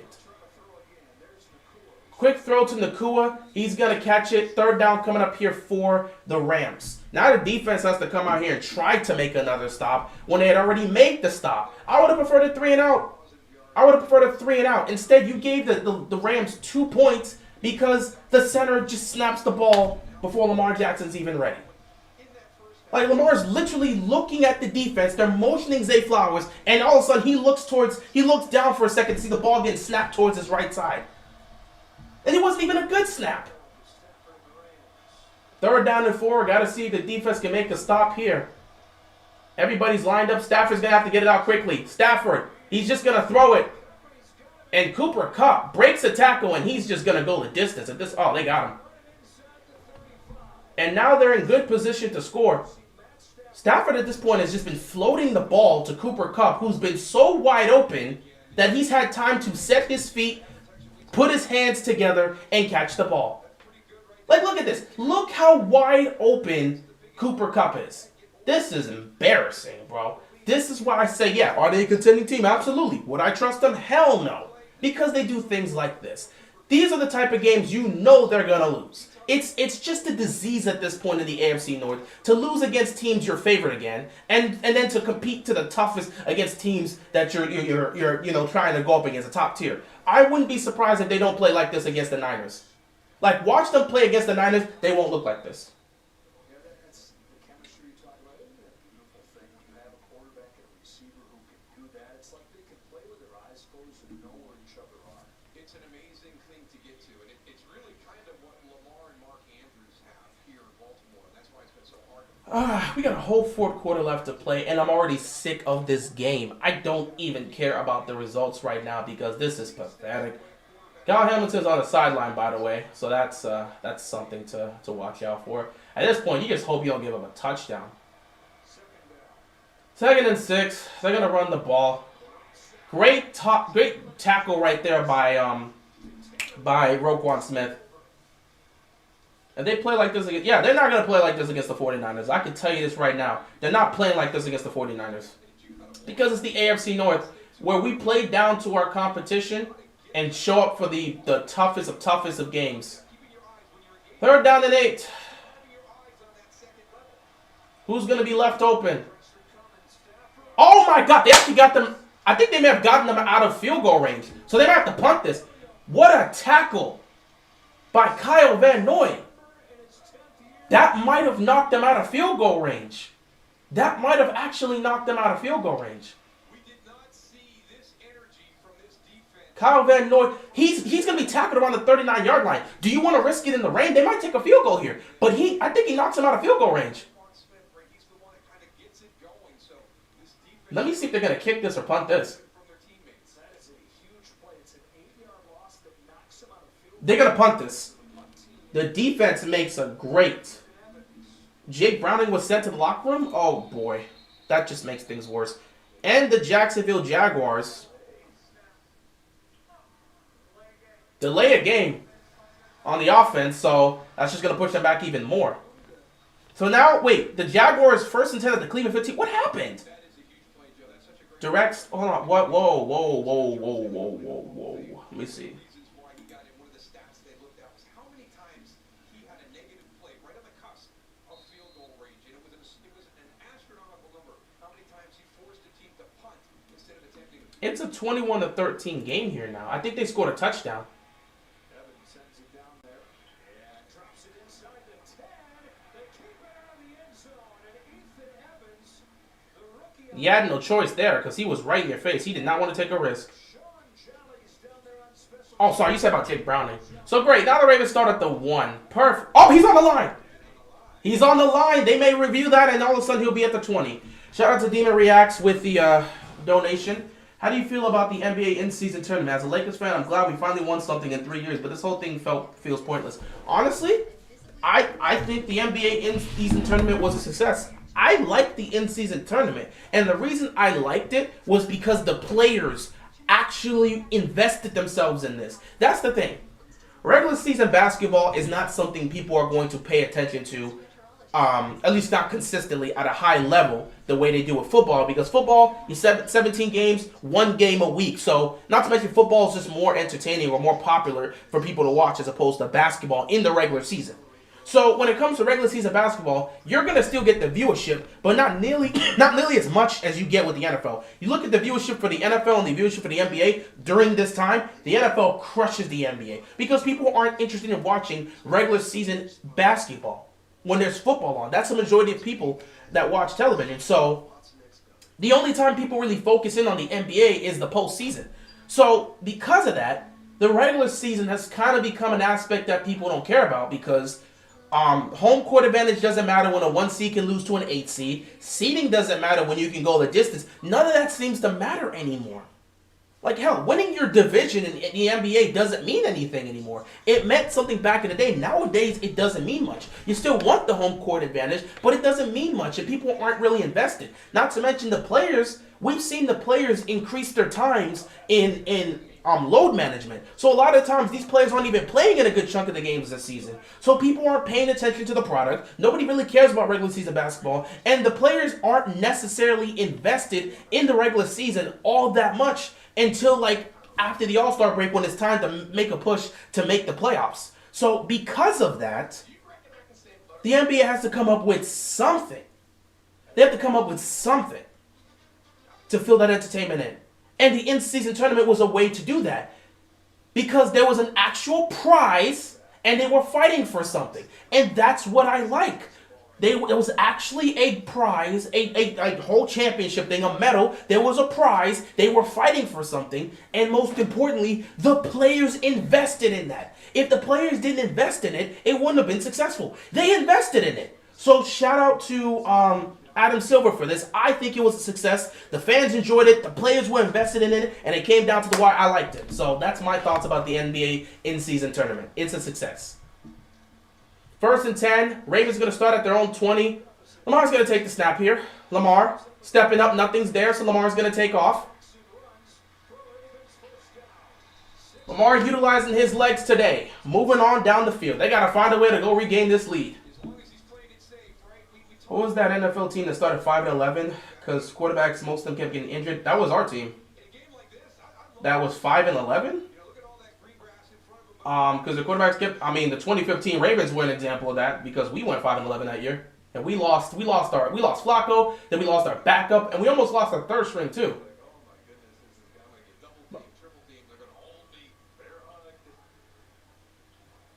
First down and 10. They're going to run this ball here. Keaton Mitchell picks up a couple yards. Second down coming up for the Ravens. Hey. The Ravens were definitely one. Oh, the Lions were another team. Which year was that for the Lions? Because I remember the Ravens were definitely another team that dealt with that. 2015 Ravens was that exactly. We lost everybody. I knew that season was done. I knew that season was done when when T. Sizzle went down in week 1 against Denver. Bears have they're up 25. This is literally a repeat of what happened the last time they played. This is literally a repeat of what happened the last time the Lions and the Bears played. Lamar sidestepped the defender, bro. I'm surprised. Oh no, I meant to say started 5 quarterbacks to 11. I thought you were talking about started 5 and 11. Okay. Yeah, then I guess that'd be the Lions. I would say you could say the Lions, argument. My first guess would be the Browns. Wow. Lamar just had to get that out of his hands. Defender was right in his way. He sidestepped that. He just had to throw it away, so he didn't take the sack there. Wow. Protection's got to be there, bro. 3rd down and 5 here now. You cannot let a defender just come up right in the middle of the field, just get straight to Lamar there. 3rd down. Here comes pressure again. Lamar gets it off, and Zay Flowers is going to pick up the 1st down.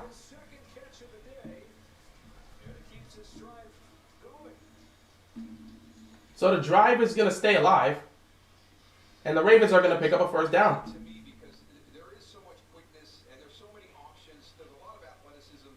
We've seen Isaiah Likely with the big explosive touchdown in that 1st quarter. That's going to be the last play for the Ravens here. So we're going to head to the 4th down too, and the 4th quarter is easily the worst quarter for us so far this season. So can't wait to see how this is going to go.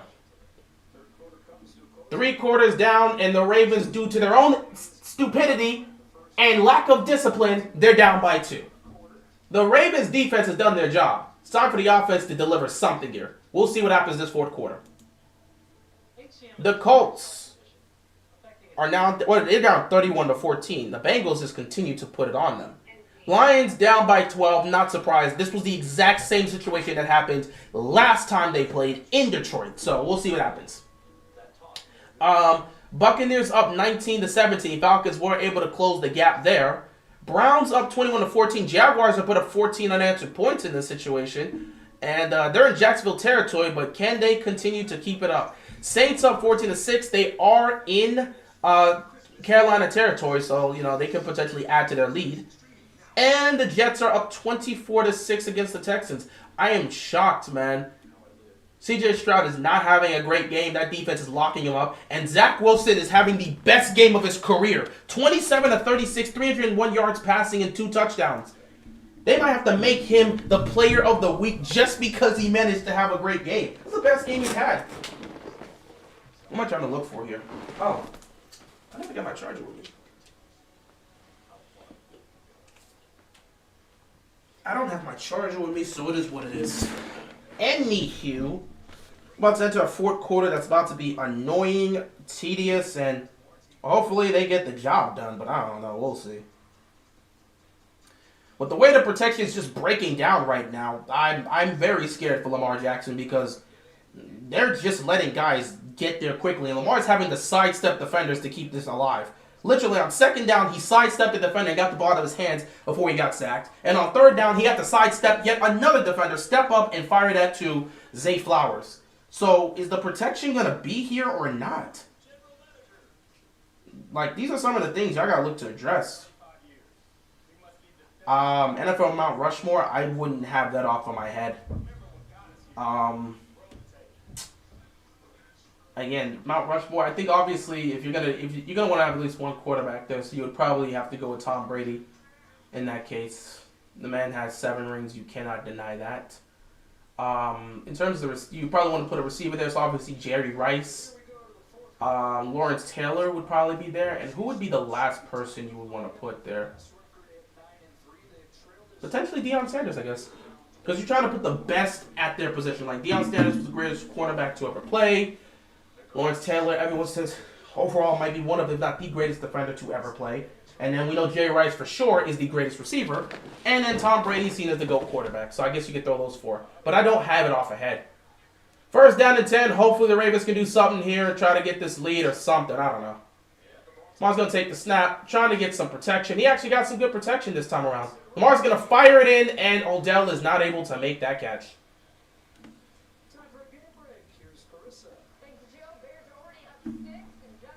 Let me see what happened here on 3rd and goal. Did he run this in? He ran this in. Bro, I'm telling you, the Lions are literally playing the exact same game they played with the Bears in Detroit. They were down double digits in the 4th quarter, came back and won. Weren't they down by like 12 with like 3 minutes left to go? It's the exact same scenario. What did the Bears and the Bears and Lions replay the exact same game? Man, I hope the Bears hold on this time because you got a 12-point lead like you did last time in Detroit. 2nd down and 10. Lamar's got time. Checks it down here to Likely. Likely's got all the space in the world to pick up that 1st down, and he's going to do it. I put Jim Brown over Dion. You could put Jim Brown. You could put Jim Brown over Dion, or if you feel like you want to... That's what I said, maybe. Could also try LT. I don't know. Probably going to keep LT on. So like I said, you could put Dion. You could put Jim Brown. You feel to put whoever. I just don't have one off ahead.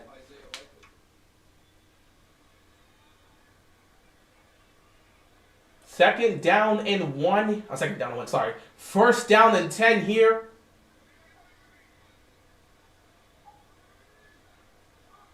First and 10. Hands this off to Gus. Gus spins to pick up a couple yards. 2nd down coming up here. 14 minutes left to go in this game. Woo, it's been one of those type of games. So 2nd and 8 coming up here for the Ravens. Sometimes, the reason you don't kind of slide into what you do well and commit to that run game is, you're not having a lot of success with it. It's really been, kind of Lamar Jackson has given you kind of those sparks in the run game. 2nd and 8 here. Lamar's going to take the snap. Got some pressure coming. He's going to fire. And it's caught by Odell. Odell gets himself open, makes the catch. Nice gain there. Ravens get inside... Are they inside the red zone with that play? Let me see. Where did Odell catch that? No, he's going to get inside the 25. So, yeah, Ravens inside the 25, 1st and 10.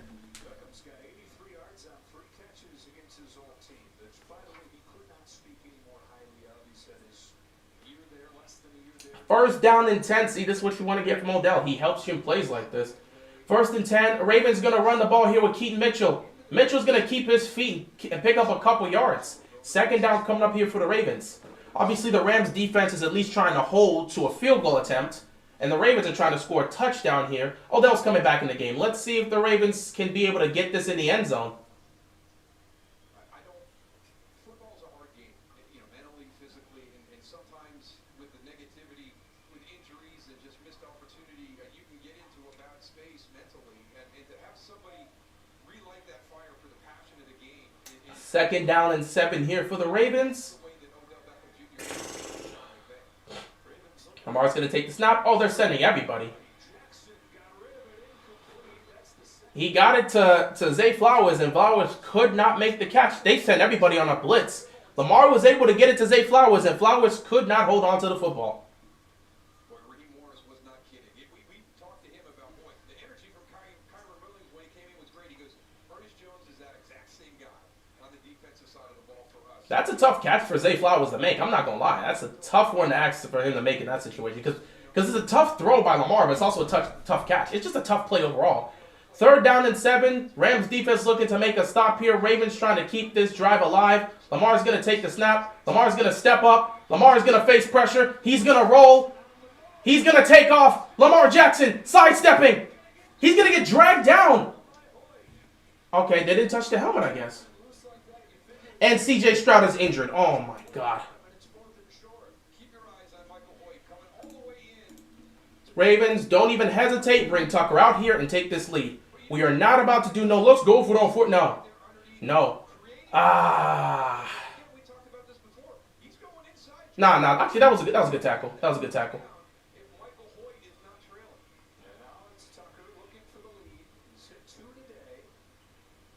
Like I told you guys, I knew it was going to be one of those nasty games that kind of just like turned into this.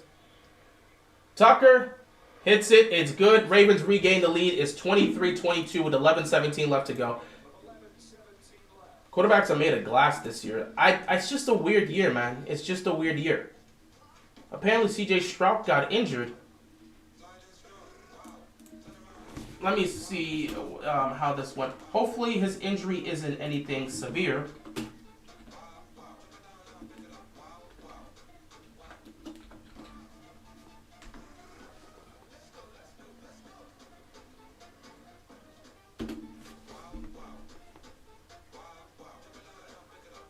Oh my God.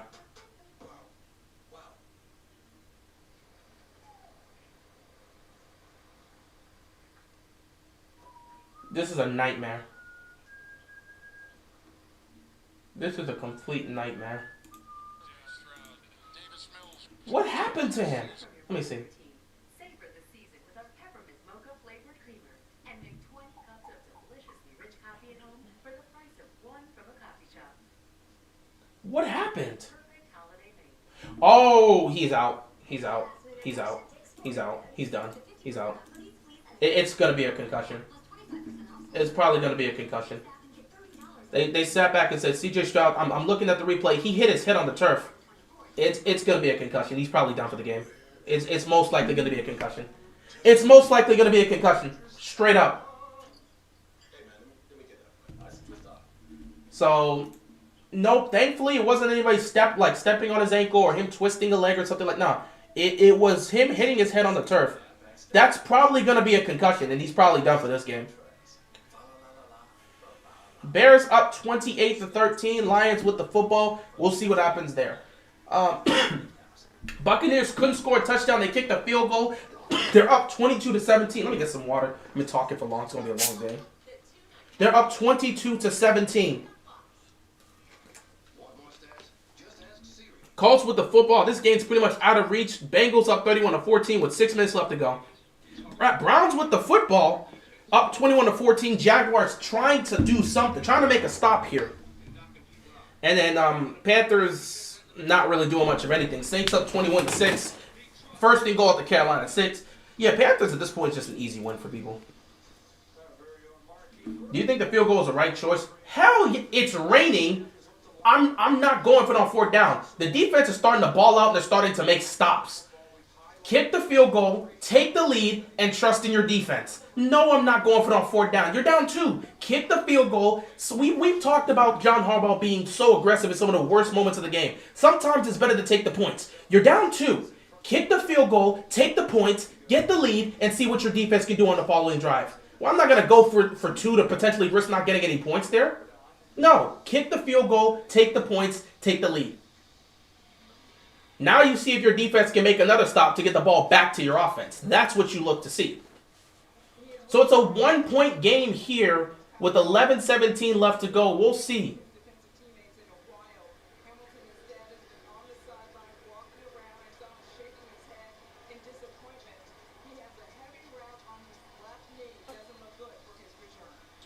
Well, it looks like Kyle Hamilton's probably not coming back. He's on the sideline walking around, and they said he has his leg or his knee wrapped up. So, obviously, they're not going to risk him anymore. He's done for this game, most likely. So, the Ravens defense will have to go without Hamilton. 1st and 10 play action here. Stafford going down the field, and Puka dropped it! There's no way Puka drops it. Classic receiver move. He looks to make a play before catching the ball. He turned his head and looked to make the play before making the catch. Rookie mistake. It's not even a rookie mistake. At this point, it's a classic mistake of the receiver. Looking to get more before actually making the play itself. That's a bad drop right there, especially if they end up getting off the field here. If you end up going 3 and out, that catch is going to hurt you, potentially. We'll see, because Puka was wide open. So they're going to run it here on 2nd down, and Williams is going to get he's going to get 2 yards here. So 3rd down coming up. Is Puka better than Kupp? I mean, Puka's having an amazing year, and Cooper Kupp came back from injury. So if you want to make that assessment, feel free to. But Cooper Kupp has recently come back from injury. And Puka's just having an amazing rookie year. We saw what Cooper Kupp has done for years. So if you want to make that assessment, feel free to. 3rd down and 8 here. They're going to go quick, try to catch the Ravens defense off guard. Ravens defense looking to force a 3-and-out here. 10:43 left to go in this game. Looks like they're sending pressure. Stafford's going to take it quick. Stafford's got to make a choice. He sidearms it. Incomplete, too high for Robinson. Incomplete, 4th down here, and the Rams are going to have to punt the football again. Stafford kind of throwing a sidearm high. He has Robinson open, but he just throws. Oof. You're not gonna get that. You're not gonna get that type of completion in the rain. You're not gonna get that type of completion in the rain. But that was a hell of a throw. That was a hell of a throw by Stafford. So now, don't want to jump. There's the punt. Duvernay's out right now, so Wallace is taking this return. Wow, he gets smacked. Tyler Wallace is not a punt returner. So the Ravens get the ball back with the lead. 10:24 left to go. This would be a perfect time for the Ravens offense to go down the field, score a touchdown, and try to get some level of stability back in this game. You have the lead. You have the ball on offense. Go make some plays. Find the end zone and put yourself in a good position in this game. We'll see what happens here. But we still got plenty of time left to go here. Let me check the scores real quick. The Falcons score a touchdown and take the lead. They're up 25-22 with 3 minutes left to go. Baker Mayfield's going to have one chance here to try and take them down the field. And right now they're looking smooth. The Lions are down 15 with 6:13 left to go. They are in Chicago territory. So let's see if this is going to be a repeat of the last time they met up in Detroit, where the Bears were down by, where the Lions were down by 12 and came back and won the game.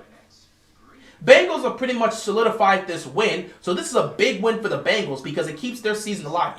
They have a 17-point lead, 3:42 left to go, and they're in Colts territory. Colts have lost this game. This is a tough loss for the Colts, who again are fighting with the Texans, who are gonna lose today.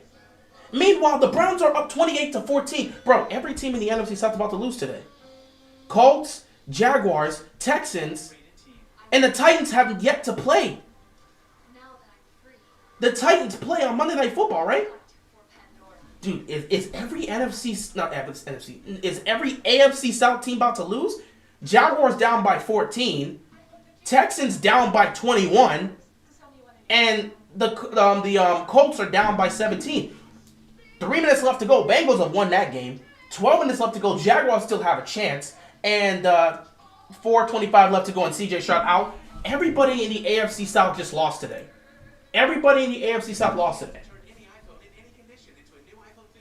Do you think the Rams would draft the quarterback or run it back with Stafford? They're not in the position to really draft a quarterback right now. They're fighting for a playoff spot. And even if they don't get it with the position they're in right now, it's kind of too late to try to get one of those higher quarterbacks. I don't know. I don't even know what the Rams' plan is. They wanted to compete for a championship now, and they got a Super Bowl out of it in 2021. And now they're trying to see if they can get back to the playoffs. So I don't know. They may run it back with Stafford, or they may choose to go. They may do both. They may run it back with Stafford, but draft a quarterback in the 2nd or 3rd round and try to develop him. Who knows? Oh boy. So Ravens with the ball, with the lead. Can the offense go down the field and make some sort of play to give themselves the lead in what has been a nasty, gritty game? Like I said, in the first half, everything was crazy. In the second half, everything's leveled down. The offense for the Rams have not put up a single point. Ravens offense has put up 6, but still. 1st down and 10, Gus Edwards trying to run. He's going to pick up a yard. 2nd down coming up here for the Ravens. Ravens got to see if they can take advantage of this. Otherwise, you might as well punt the football back to the Rams and see what's going to happen here. You've had some drops. The last 3 possessions, a field goal, a fumble, which results in a safety, and then a field goal. So they've been able to move the ball down the field other than that ignorant, lack of discipline situation at the goal line there. But other than that, they've been able to move the ball relatively well against the Rams defense. Empty backfield here on 2nd and 9. Lamar got time. He's going to pump fake. Nothing's there. Nothing was there. He pumped it. He was staying in the pocket for like 10, 15 seconds. At that point, Lamar, you just take off, bro. If it's past 7 seconds and you still open the pocket, take off, dog. That was just perfect coverage by the Rams. Nobody was open. They covered every receiver. Nobody was open. And even though likely tried to get open, Zay tried to get open, nobody is open. That was great coverage. That was great coverage by the Rams. 3rd down and 5 here. Let's see if the Ravens can pick this up or they're going 3 and out and handing the ball right back to the Rams. 9 minutes left to go in this game. They're going to send some pressure. Lamar's going to get smacked. It's going to be caught. But he's going to be short.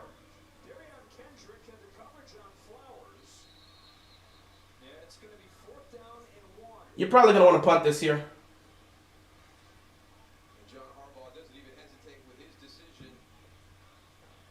They got to go for this here? Beyond the sticks, but you got to work your way back.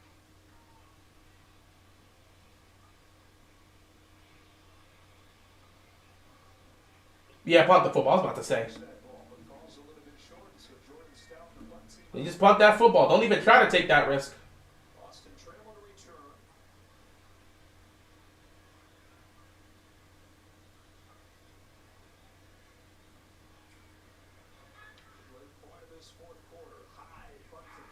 That's a good punt by Stout.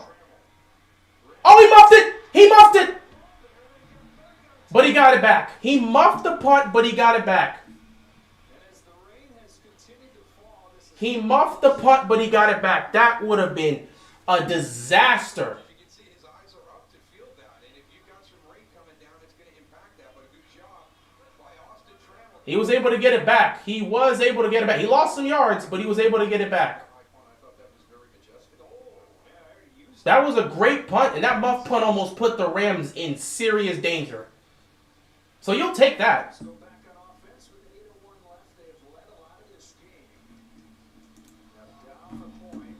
Buccaneers with the ball. Got to see what they can do. 1:33 left to go. This is the game-winning drive or game-tying drive. Bears with the ball, 4:37 left. Bengals pretty much icing it. Jaguars with the football, still got some life left. And Panthers pretty much know it's done. It's tough being a Panthers fan at this point. You know you're watching the games knowing they're going to lose. But hey, at least you beat the Texans to kind of prove like, hey, we got the right quarterback, right? I don't know. 1st down and 10 here, starting at their own 15-yard line. They're going to look to run the football. Williams. He ended up getting some good yardage here. Nice yardage on that run. Game is winding down and game is close. There is definitely a fear factor you feel there. If you're a Ravens fan, and there's somewhat of a fear factor if you're a Rams fan because the game is close. The first half was an offensive explosion because everybody was out of order and not doing their jobs. The second half, everybody's doing their jobs. They're more centered and they're actually making stops. So the clock's going to continue to tick down. It's going to continue to wind down. And the Rams are going to try to go on some sort of drive to at least get in the field goal range and put themselves in a position to try and win this game. A stop here. Ooh! Ooh! Oh my God, what a move by Williams. A stop and stutter to get the defender to fall, and he just like takes it right up the middle to pick up huge gainage. If they didn't, he makes a great stop and stutter here and he breaks a tackle against against Roquan Smith. Wow, that's a talented running back right there. That is a great run by him. That gives you space now to work with if you're the Rams.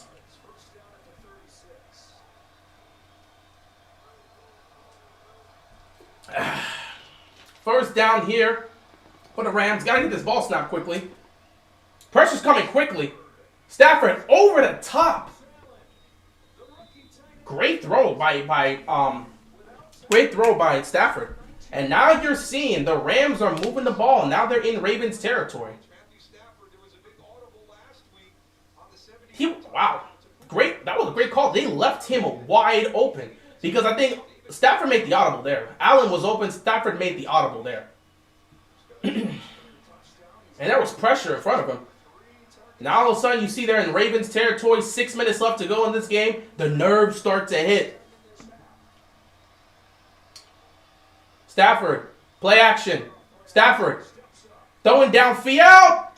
Oh my God. Puka Nacua with the... That's got to be a catch of the season contender. That has to be a catch of the season contender. It's not going to be, but he died for that one. Stafford's hurt. He took a shot to the chest right there. He's a little hurt. Puka Nacua. Did he maintain possession? Yes, he did. And he took the gloves off, too. Puka dropped that first pass and said, nah, dog. He dropped that first pass and said, nah, let me take these gloves off. We in the rain. I'm going to catch this with my bare hands now. That's one hell of a catch. Now you got to hope the Ravens defense doesn't give up a touchdown here, because if they give up a field goal, they can regain the lead. You're in a good position.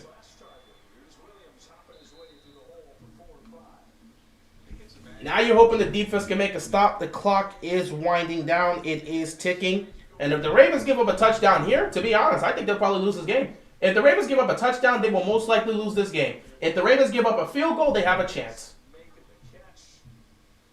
They got to get Puka back out there, but they're not going to be able to. So Puka's going to be out for this play. They wanted to get him back in on the substitution, but the clock is ticking, so they can't get him back in. They don't want to suffer a penalty. So 2nd down and 7 here. Can the Ravens defense make a play? Or will the Rams be able to take a lead on a touchdown? I see Cooper Kupp open. Cooper Kupp breaking tackles. Cooper Kupp down to the goal line. 1st and goal for the Rams. 4:52 left to go. Well, Ravens offense, prepare yourself. You're going to need a game-winning drive here. Everybody outflanked, but again, we saw this earlier this half. It's the run after the catch. You're trailing. You've got to come to balance as you get around. So let's see how they do once again at the goal line. The Rams at the goal line have been somewhat questionable. It's been kind of inconsistent. They've had some good and bad plays. And anyone that's sitting there saying, hey, Cooper Kupp ain't still got it, I'm just saying, you saw him just throw defenders away and keep his feet. 1st and goal here. That was nearly a delay of game. Incomplete. He had to get that out of bounds. There was Ravens defenders all over the place. You don't want to potentially throw an interception there. 4:47 left to go in the game. Like I said, if they give up a touchdown, you know the Ravens are now in touchdown or bust mode, which means it's 4-down territory. If they give up a field goal, you can work with that. Both teams still have 3 timeouts, so that's a good thing. But you're going to need a fantastic defensive play. This would be a great time for a turnover. It would be a great time for a turnover if the Ravens defense can get it. But honestly, I'm just looking for the stop. If you give up a field goal, you'll still be alive. You got Tucker. Stafford, pressure, fires. Flag, that's going to be a hold. That's going to be a hold. That's going to be a hold. That's going to be a hold, though. But is it going to be against the Ravens defense? Is it going to be against the defense, though? What's the flag for? Oh, this looks like it's on us. The flag looks like it's on us because they're preparing for 2. The flag looks like it's on us. Wait, but why are they showing the flag signal? So apparently there's no flag. They just showed the flag signal for no reason. Why did they show the flag? What the hell? They're trying to make this a 7-point game. Harbaugh threw a challenge for the touchdown? What's he throwing the challenge flag for? Oh, Harbaugh saying he was out of bounds before he fully possessed the ball.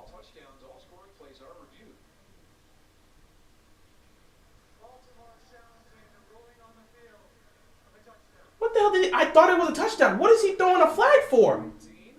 This is about to be a stupid challenge. Let me see the replay. This is about to be a stupid challenge by Harbaugh for absolutely no reason. They reviewed it and said it was a touchdown. Why did you throw a challenge? That's stupid. It's interesting that it's gone this far where they said the challenge, and now the officials are all coming together and certainly talking through exactly what you're saying. But let's see what he thinks that he's trying to challenge. What is he challenging? Yeah, looks like a good catch. What the hell? I'm tired of this, man. I'm so tired of this, man. Why is he throwing the challenge flag on that play? The Rams at 28-23. By rule, after a score, all reviews are made from upstairs. The team cannot challenge by rule unless charged a timeout. That's going to be Baltimore's first timeout in the second half. This guy, I am so sick of this dude. Why would you throw a challenge on a touchdown when they review it upstairs? I cannot. I mean, as a head coach, what are you doing? What are you actually doing? They look at the review upstairs. Who challenges a touchdown call? And what did you see there? I'm done. I'm done. I'm done. I'm done. I'm so done. I don't care. Give the Rams the win. Harbaugh has officially taken any level of energy I have left for this today. Well, Ravens can take the lead with a touchdown. So it stays 28-23.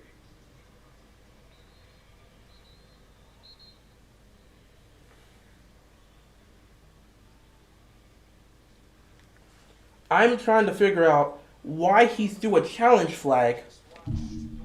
Why did he throw a challenge flag on a play that is already reviewed upstairs? You lose a timeout for no reason. I'm tired, bro. I'm tired of this nonsense, dog. Just a great job by Matthew Stafford. DeMarcus Robinson was on the outside. He's going to extend the play right there. Why did Harbaugh even challenge that? Matthew Stafford breaking out to the right, puts his foot in the ground, and gets into his line of I don't care about what what was there on the touchdown. What was there? What was he challenging? What was the challenge here? So where would the flag even be in this situation? He challenged to say he didn't maintain. This is ridiculous. Oh my god. Why did Harbaugh challenge that? I don't understand. Matthew Stafford stuff today. Those changing the arm angles, standing in, taking hits, making throws, 3 touchdowns. And now the Ravens hoping to see some vintage Lamar Jackson. The flashes of it today. He's their leading rusher. Through the air, though, not as sharp. Well, Lamar, go try to lead a game-winning drive or whatever. I don't know. They have struggled consistently throughout the game to establish the run. They do this all the time. They do this all the time at home. It's sickening. They do this all the time at home. This is the Colts game all over again. It's even raining. So it's the exact same situation. So now you're going to need a game-winning drive from the Ravens offense, who we don't even trust. It's already a mess right off the bat. Let me just lean on back, put some headphones on. I don't have my headphones, damn it. Let me just lean on back here, because I already know it's going to be that type of day. Let me just lean on back as I try to give this commentary. Because I already know, I've seen this story with the Ravens before. Nothing changes with the Ravens on a week-to-week basis. So I can't be mad at this. It's the same story every single time. This is why you don't put. I told you guys they're a contending team, but I'm not trusting them. No sirree. He gets it to Hill this time. He picks up a first down. I wouldn't trust this team. I'll be very honest. When Harbaugh is challenging touchdowns that are already going upstairs to be reviewed, why did he challenge that? And better yet, why did he challenge that? They literally took a look at it. The touchdown happened. They took a look at it. They reviewed it upstairs, and he's like, throw a flag. For what? On a touchdown? Okay. All right. Let me just move my computer here real quick. 1st and 10. Nobody's open. Lamar's running for his life. He kept his feet and comes close to picking up a first down.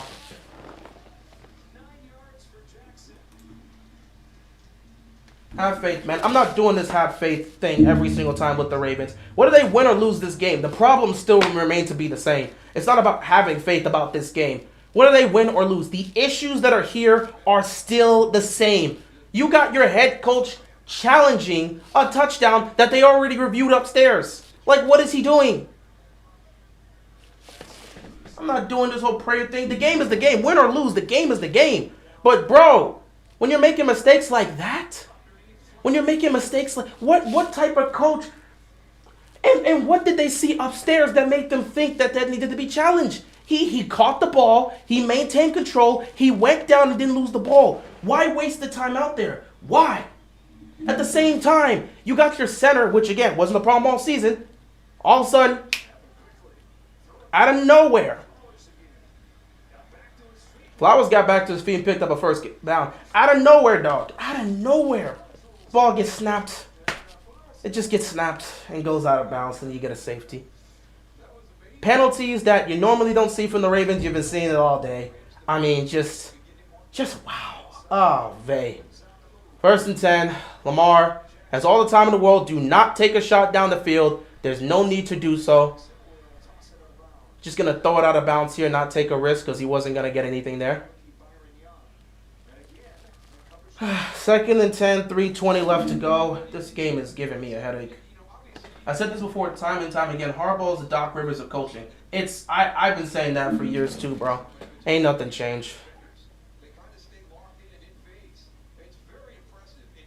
And give credit to the Rams defense. They've been staying fundamentally sound throughout this drive.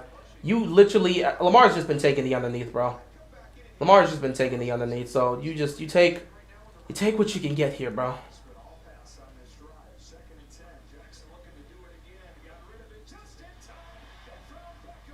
Lamar got it to Odell, and he picks up the 1st down. So the Ravens are going to keep the drive alive here, and they obviously need a touchdown. Lamar got it to Odell.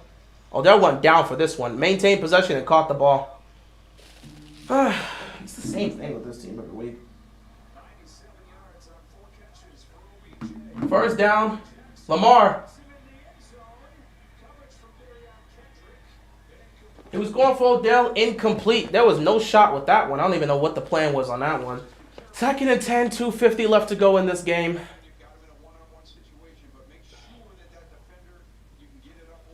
Oh, boy. It's the same story with the Ravens, man. The Lions lost. That's good for them. I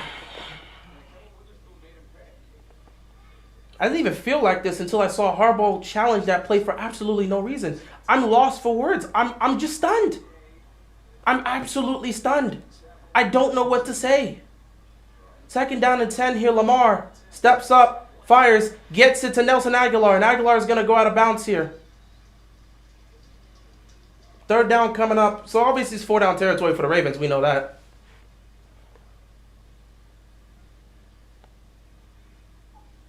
Aguilar picks up about 7, I believe. Or maybe he picks up 5. Let me see. He picked up 5 or 6 or something like that. Nah, he went out a bit earlier, so that's not 5. I mean, that's not 7. It's definitely 5. 3rd down and 5 here.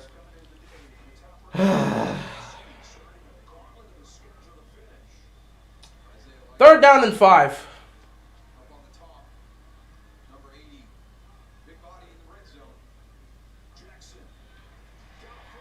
Got it to Aguilar, and Aguilar picks up a 1st down. 2:35 left to go. Ravens are moving the ball here. Let's see if they can get a game-winning drive here. Well, I mean, it's not going to be a game-winning drive because that means Matthew Stafford gets a chance at the game-winning drive. So now it's time for the defense to show up. That should be fun. 1st down and 10 here.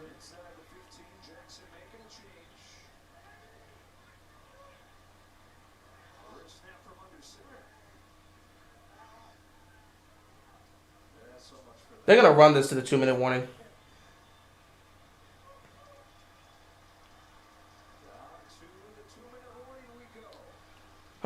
Welcome to the 2-minute warning, ladies and gentlemen, where the Ravens could end up scoring a touchdown, but then the defense has to go out there to make a game-winning drive. Hey, Lamar wins this. He's my MVP favorite, or is Tyree. I don't care about the MVP, bro. I don't. I truly don't care about the MVP. I don't care.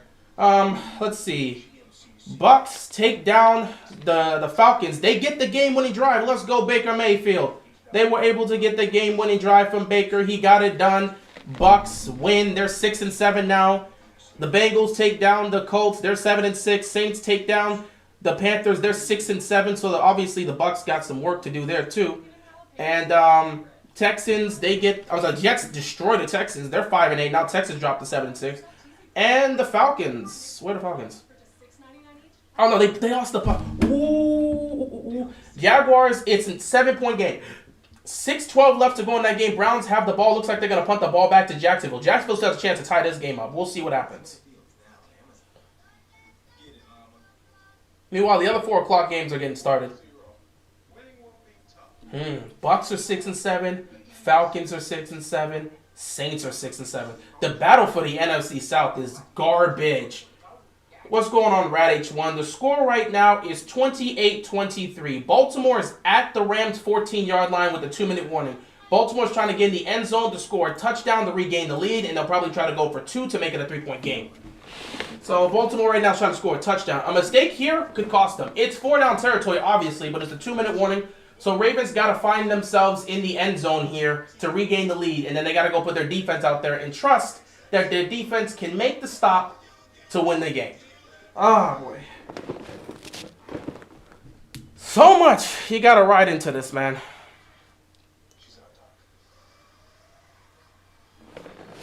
So let's get back into the 2-minute warning. I can't wait for this game to be done because I'm ready for the Bills and the Chiefs. I would prefer to have to be able to watch that, not having to worry about all the nonsense that's happened here between the Ravens and the Rams. This game, once John Harbaugh challenged that play, all the optimism in my mind just went away. Because for him to do that, I don't even understand why he did that. I'm still confused as to why he did that. That finished me, bro. So even if the Ravens found a way to win this game, I know that the issues are still there.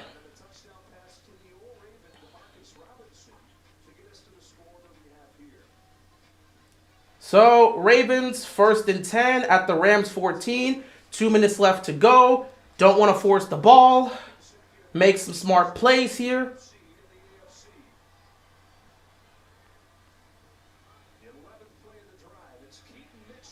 They get it to Keaton Mitchell, and he gets stopped immediately.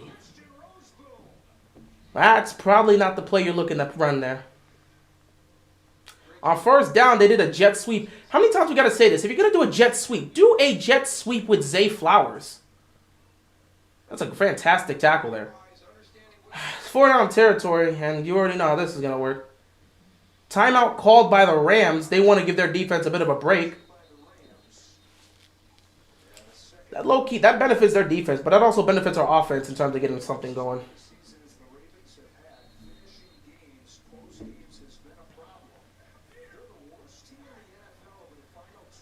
What a worst team in the NFL in the final 2 minutes. Oh, we're cooked. I did not realize what a worst team in the NFL when it comes to how we play in the fourth quarter in the final 2 minutes. I didn't know that.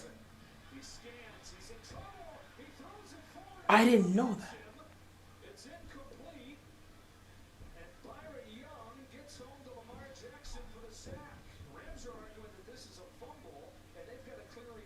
No.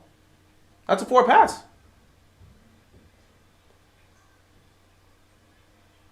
Is he down?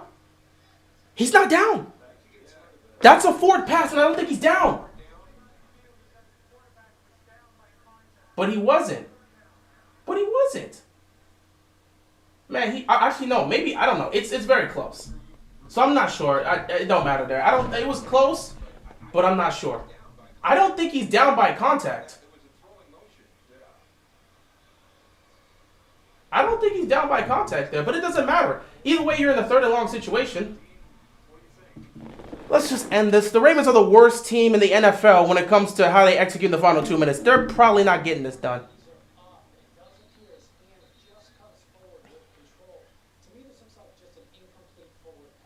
It's supposed to be an incomplete pass, but forget about what we want. You know, that's not about what we want, I guess.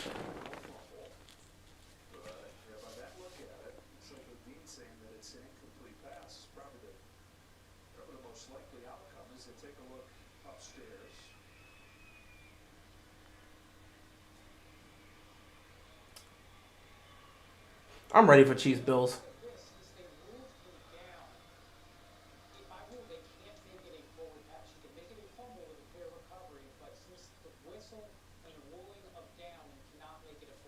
Oh, so they can't make it a forward pass because they already ruled them down. So it's going to be 3rd and 11. Nothing you can do there. To be fair, it's not like it's going to change anything. You were in 2nd and 11.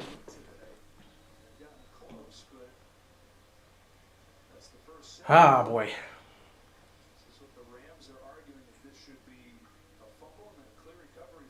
It's not a fumble. His arm was moving forward. What do they keep arguing for? It was a forward pass. Oh my God, it was a forward pass. Everybody could see it was a forward pass. Why are we wasting time? Oh my God, it was a forward pass. Everybody and their grandmother could see it was a forward pass. The refs can't be this blind. Oh wait, they can. They actually can.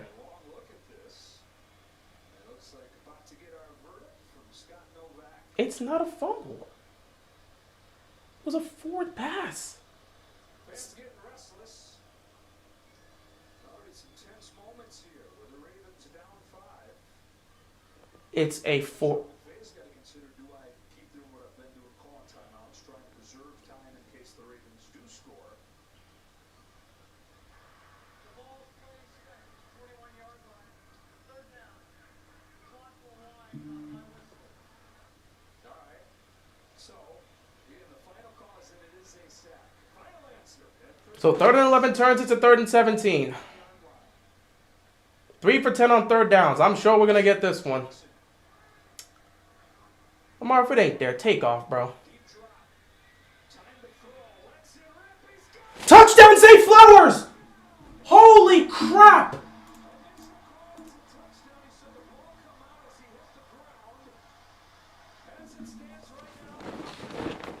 They're going to watch them take this away. Watch them take this away. He catches it. 1, possession. 2, feet down. Still there. Still possession. Ball doesn't move. Still possession. Still possession. Get out of here.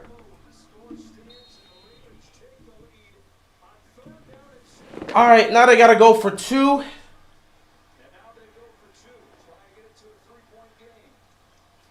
They can get this to a 3-point game. At this point, you know the Rams are looking to try and tie this to send it to overtime.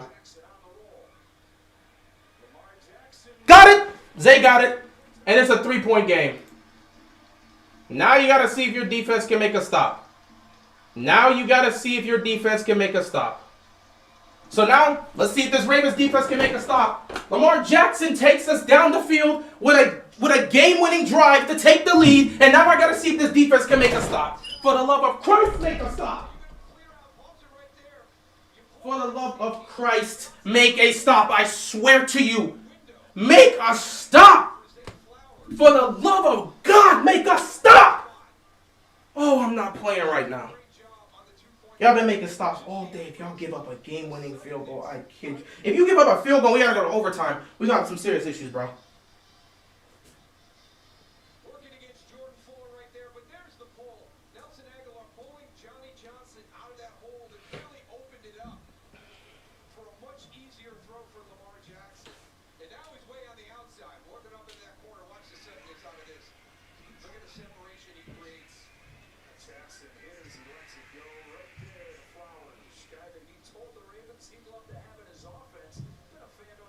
Playing, bro. I swear to you, bro. I'm not even joking. This is supposed to be the best defense in football. Your quarterback just took you down the field for a lead. This is not a joke. This is not a joke. Oh, no. I already told you, Travis. It's not about this game. I'm talking about the issues still being here. I already said it. Win or lose, the issues are still here, my friend. John Harbaugh's still making stupid challenges and dumb calls.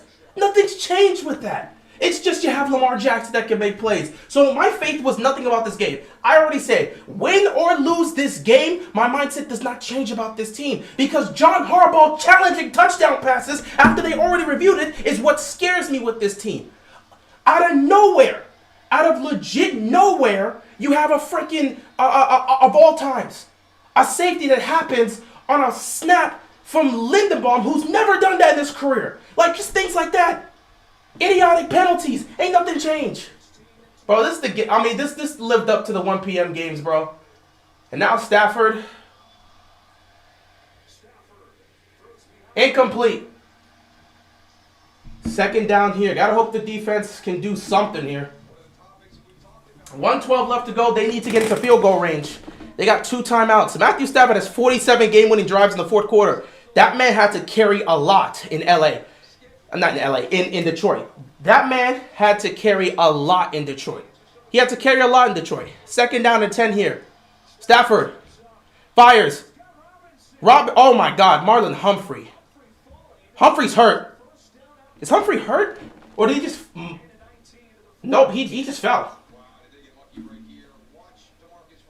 Did he push him?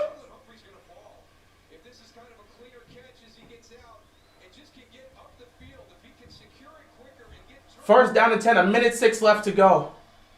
Stafford. Oh my God, what a catch by Cooper Kupp. And Marlon Humphrey, I'm sorry guys, Marlon Humphrey's been getting cooked.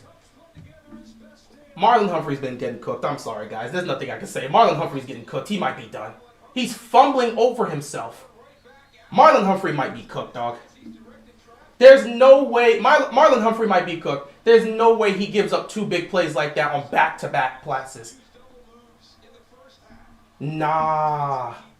Marlon Humphrey might be cooked. He gave up 2 huge plays that puts them in field goal range.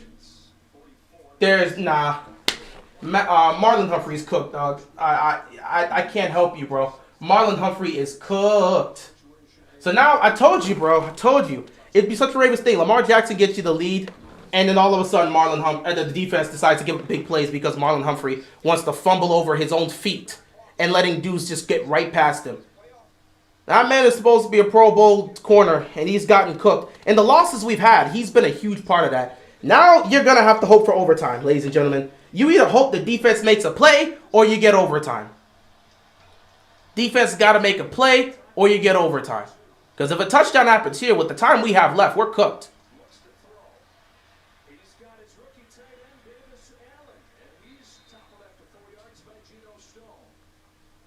They're not going to call timeout here because they already got the field goal. They're going for the touchdown, but they already got a field goal to try and send this into overtime. How many times have we watched this defense have a chance to just make us stop? Lamar gets you the lead, and the defense is like, nope, let's not make that stop there. Intercepted! Marlon Humphrey! Why, Humphrey? Catch the ball, dude! You have a chance to end the game! Catch the ball! Humphrey! Humphrey, you have a chance to end the game, and you can't even do that. I can't even believe this. Marlon Humphrey gives up the 2 big plays and then has a chance to redeem himself, and he can't catch the football. Humphrey's never had good hands. Humphrey has never had good hands. They're going to have to use their final timeout here.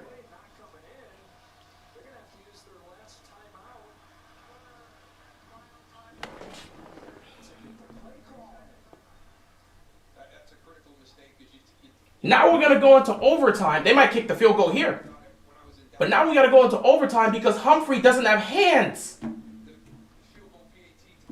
Oh, my God. Humphrey, end the game, bro. You have it in your hands. I don't care who's on you. If you're the Rams, you either go for the touchdown here or you just throw it out of bounds because you don't have any timeouts. If you get hit, if you end up getting sacked inbounds, you're in trouble. You don't have any timeouts.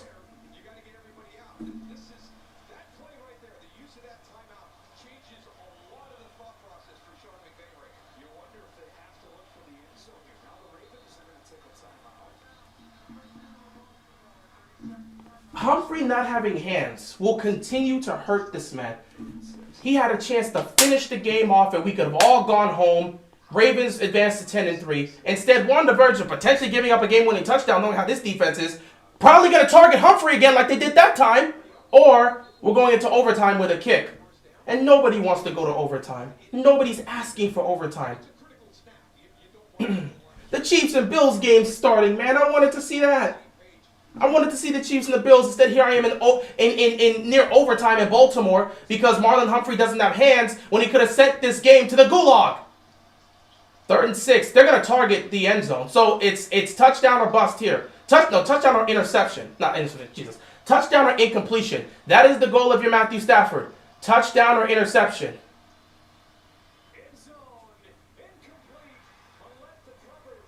They're going to kick a field goal.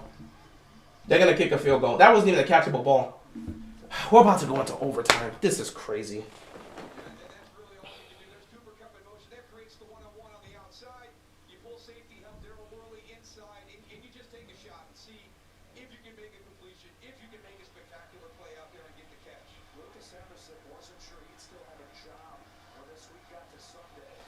Sunday. 36-yard field goal to send it to overtime. Kick is up. And he almost missed it.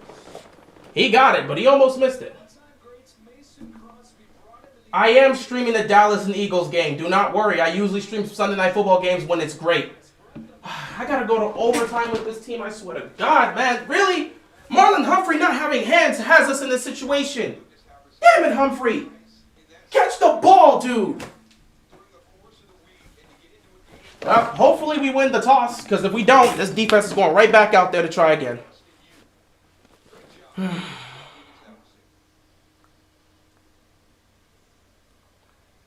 time we've had in this game to go along with the 7 lead changes right off the foot there for Rams fans. It was probably like, oh boy, looked like it was headed for the upright, but curls through there. Man, these kicks are so weird. Former Arizona kicker with a new life on the job. I don't want to have to sit here for overtime. The Rams try to get their 4th consecutive win. You have Lamar Jackson take the Ravens down the field. A successful late drive to put Humphrey's been awful this season. He's been getting cooked constantly. Take a knee and let's go to overtime. No need to do anything else. So Jackson with 7 seconds. Trying to make something happen here. No. Let's go to overtime. I mean, you got this guy. Zay Flowers touchdown. Gave the Ravens the lead. It was short-lived. Matthew Stafford does what he's done so many times in his 15 NFL seasons. A late drive. So for the field goal, though. Thanks a lot, defense. Way to not do your job. Way to go, Marlon Humphrey. Could have ended the game with an interception. Instead, you want to play around. You can't catch a ball cleanly. He has, I'm telling you, out of all our defensive players, Humphrey has one of the worst pair of hands on the team. He has one of the worst pair of hands on the team. This game is scaring me. I don't feel any fear in this game. I don't. It's just showcasing to me what this team always does. Welcome to overtime in a situation where I thought I'd be chilling, relaxing, and watching the Chiefs and Bills play. Instead, I have to be here. Stafford's so clutch. Well, Stafford wouldn't have been clutch if Marlon Humphrey would have been clutch and would have caught that interception. Now we got to sit here in overtime. Oh, my God. Rams, if they win the toss, this defense probably going to give up a touchdown and we can all go home. Both teams will have an opportunity to possess the ball unless the team that gets the possession first scores a touchdown, or the defense on that possession has to score their own with a safety or a touchdown. 10 minutes, if the score is tied, the game will end with a tie. Uh-huh. 2 timeouts for each team. Fourth quarter timing rules. No coaches challenges all stop. Thank God, so Harbaugh doesn't do something stupid.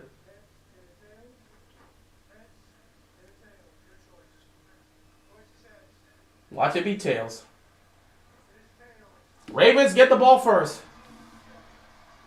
Lamar, all I need from you. One drive, Lamar. Let's go down the field, score a touchdown, and put this game on ice. Don't let this defense have to come back out here for nothing. Lamar, it's on you, bro. Offense, just go out there, score a touchdown, and we can all go home. My God. The Super Cruise hands-free driving experience. And of course, the world's first 6-function multi-pro tailgate. GMC Sierra. Not just any truck. The truck. Patrick, Jay for State Farm, explain this bundling thing again. All right, Coach Reed. Let's say these fries are your car, right? And this burger is your home. okay. It can be more affordable if you bundle them together. Kind of like a combo meal. Kind of like a combo meal. Explain it again with those nuggies. Bundling. Just another way to save with a personal price plan. Like a good neighbor, State Farm is there. iPhone 15 Pro, your husband deserves it. Carol was to tell me you want a new iPhone. A better plan is Verizon. Wait till you take this red piece. They will in any condition. Get iPhone 15 Pro and iPad and Apple Watch all on them. Please forgive him. It's all good, just a little awkward. Then we'll wrap this up. It's your last chance to turn any iPhone in any condition into a new iPhone 15 Pro with titanium and iPad and Apple Watch SE all on us. That's up to $1,700 in value. Only on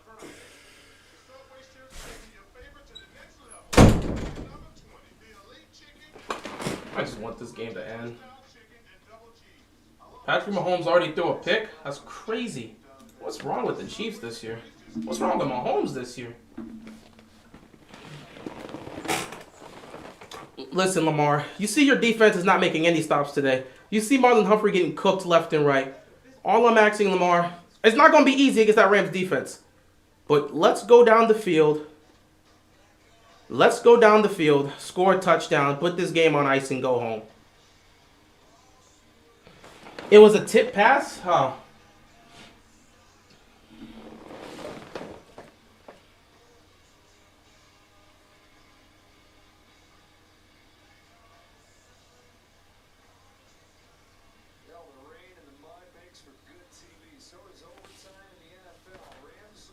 All right, well, the ball's in your court, Lamar. If you put that defense back out there, it's on you. So you know the goal, Lamar. Score a touchdown, we all go home. You don't do anything with the ball, it's pretty much wraps.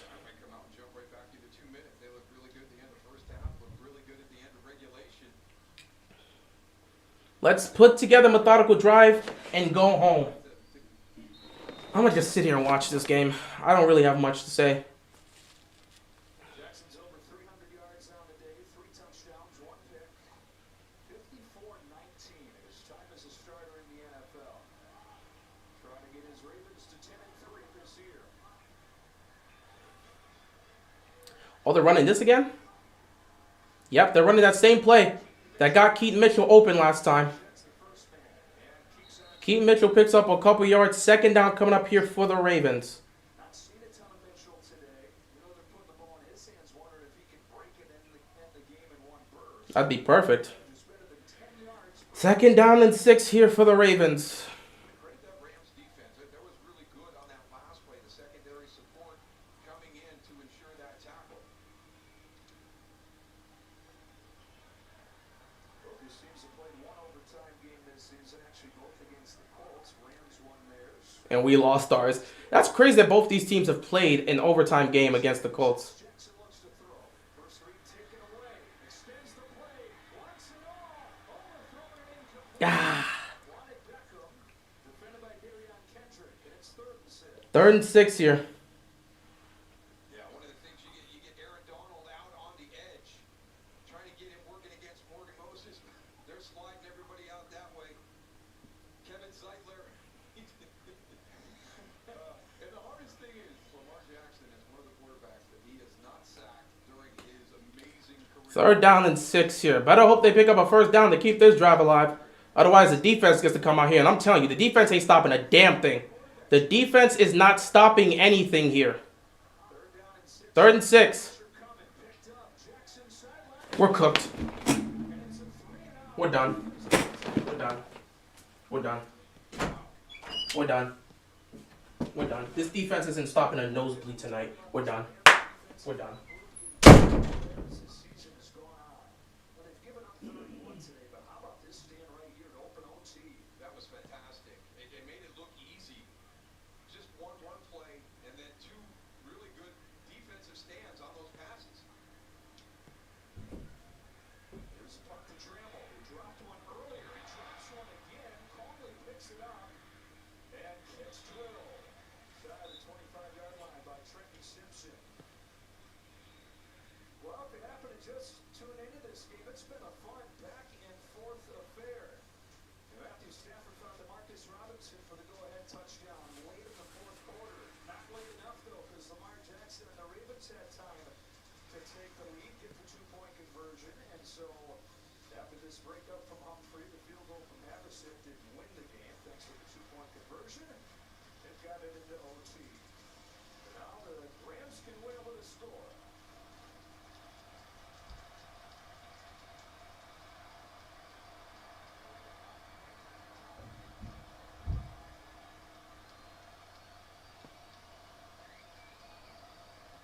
Kyron Williams got a seam. Kyron Williams got 6.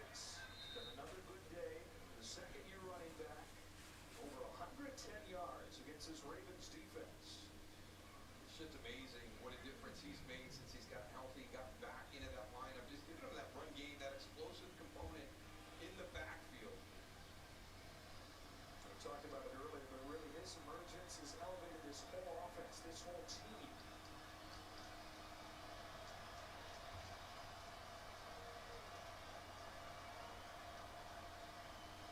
Second and 4. Fake to Williams. Stafford sets up.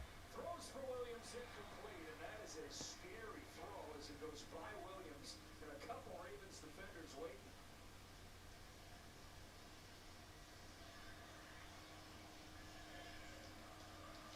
Let's see what Sean McVay's got here for third and 4. He's got a couple of great ones that he's got out there on that field, whether you want to go Cooper Kupp's direction. Puka Nakua's had a great day this afternoon. Puka Nakua goes up to the top, to the left. Cooper Kupp's down to the bottom on the right. Ravens got everybody up along the line of scrimmage. Play clock down to 3. They didn't get it off. It's a delay.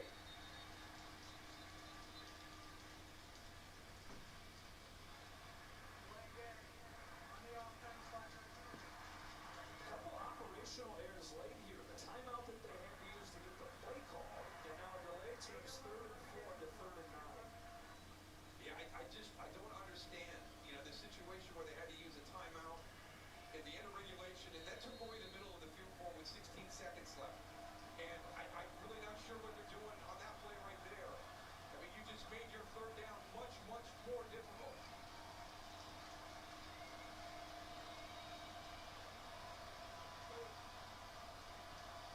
On third and 9, Stafford throws underneath and dropped by Davis Allen. Both teams have to punt. Man. Oh, they actually made a stop. They actually made a stop. Well, I'll be damned. They actually made a stop. Well, now you don't need a touchdown. You just need a field goal by Tucker. Can you go down the field and get us that, Lamar? No one jump. Catch the ball, catch the ball.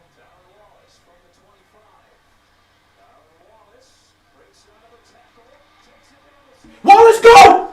Wallace! Candace, go! Wallace, go! Go! Go! Touchdown! That's the game! Oh my God! Tylan Wallace wins it for Baltimore! Oh my God! Tylan Wallace wins the game on a game-winning punt return. You just earned yourself a punt returning spot, my friend. It's time. Alternate between you and Devin Duvernay. Wow.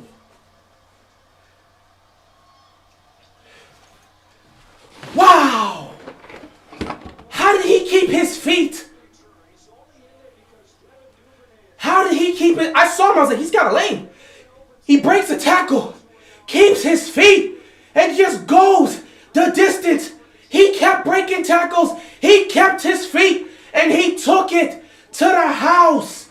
Tylan Wallace wins it for Baltimore. And what a game. What a game this was. It felt like a game of survival. Wallace, that man has earned himself some extra playing time. And he keeps his feet. It's as clean as day. He keeps his feet. He almost stumbled, but he regained his feet and went in and got the win for Baltimore. Oh my God. Tylan Wallace. What's good? What? Oh, great. I'm about to pick up that phone again. Oh, man. That was crazy. 10-3 because thank you, Tylan Wallace, for doing your job. You call me? Yeah? On to the newsplays where dancers do things you didn't think that you That's the same thing every week. Just keep going. There's never been a better time to get away. With a great deal on the highway you always wanted. I lost my voice already, so I just craziness.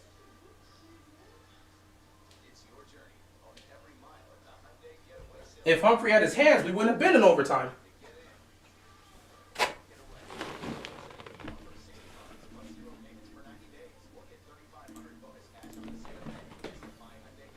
And they couldn't do it.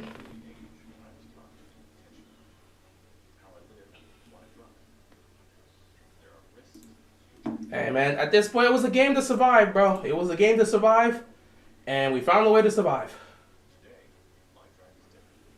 Though my father's values have defined tradition within my own family, I will teach my son to be loyal to himself and what he defines as valuable. The tradition continues. How far will you go? Bro, I walked away. The minute I saw us go 3-0 on offense, I walked away. Watching the way this defense played, I didn't expect it to happen. I came back. They make a stop on 3rd down. I'm like, okay, let's get in field goal range. And then Wallace, he gets it. I'm like, okay, he's got a lane, but he got to break a couple tackles. He spins out of one, and then starts going to the sideline. I was like, bro, he got it.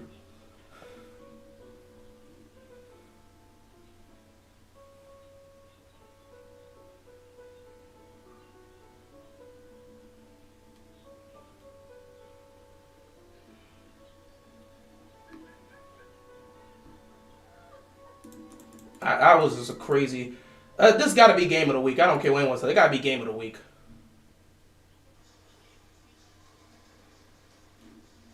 That is true. Eagles Cowboys finna take over that place unless Dallas dominates or Philly dominates. But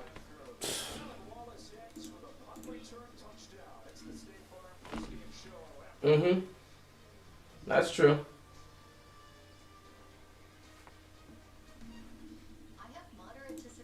Yep. Jags lost, but Browns win in the pro. Wait, Jags lost? Oh yeah, they did. They got no timeout, so we won. They're 8-5 with 10-3. So winning this game is what made it good for us. Like it. What?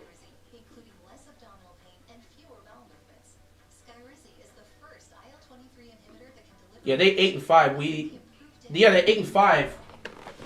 Yeah, if we would have lost, they would have been one game behind us.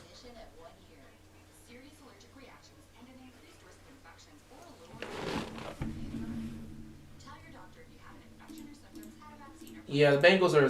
Yeah, the Bengals won as well. Now's the time to ask your gastroenterologist how you can take control of your Crohn's with Skyrizi. They're down 7 to the Bills right now. Learn how AbbVie can help you. The Chiefs are playing the Bills right now, and the Bills have a 7-0 lead. Yeah, the Bills. They're in Kansas City. Mahomes got picked off, and Josh Allen just threw a touchdown pass. It just started. It was a 4:25 game. So, yeah, Buffalo just... Josh Allen just threw a touchdown.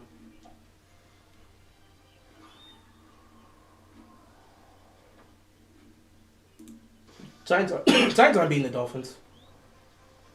That'd be a shocker. That would be a shocker. Well, we got the Dolphins in 3 weeks, so...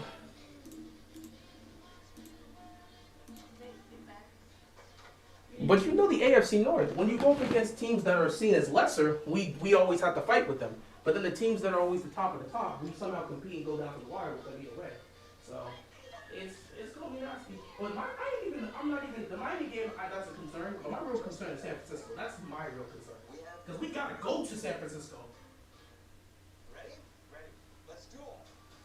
81 contestants, Hop back, babe. 81 categories. Eh. In the trivia duel, until only one survives. It's gonna be a nasty Christmas. Creators of The Voice and Big Brother. Comes the most epic All right, bro. ever created. All right, bro. Peace out. Man, I just lost my voice, guys. I ain't even gonna cap. I just lost my voice. What a crazy end to this game, man. I don't know what to say.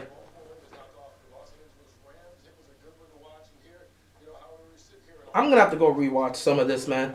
Because just it was endless mistakes on the Ravens. I knew the Ravens came out rusty, but damn, did they come out rusty in some of these plays. Lamar had an up and down game. We'll put it like that. He has 3 touchdown passes, so he did what he needed to do. He did what he needed to do in key situations. But at the same time, it was like, it's not the best performance from him, but you'll take it, you know. It's not the best performance from Lamar, but you'll take it. It's one of those type of situations. Certainly a special teams player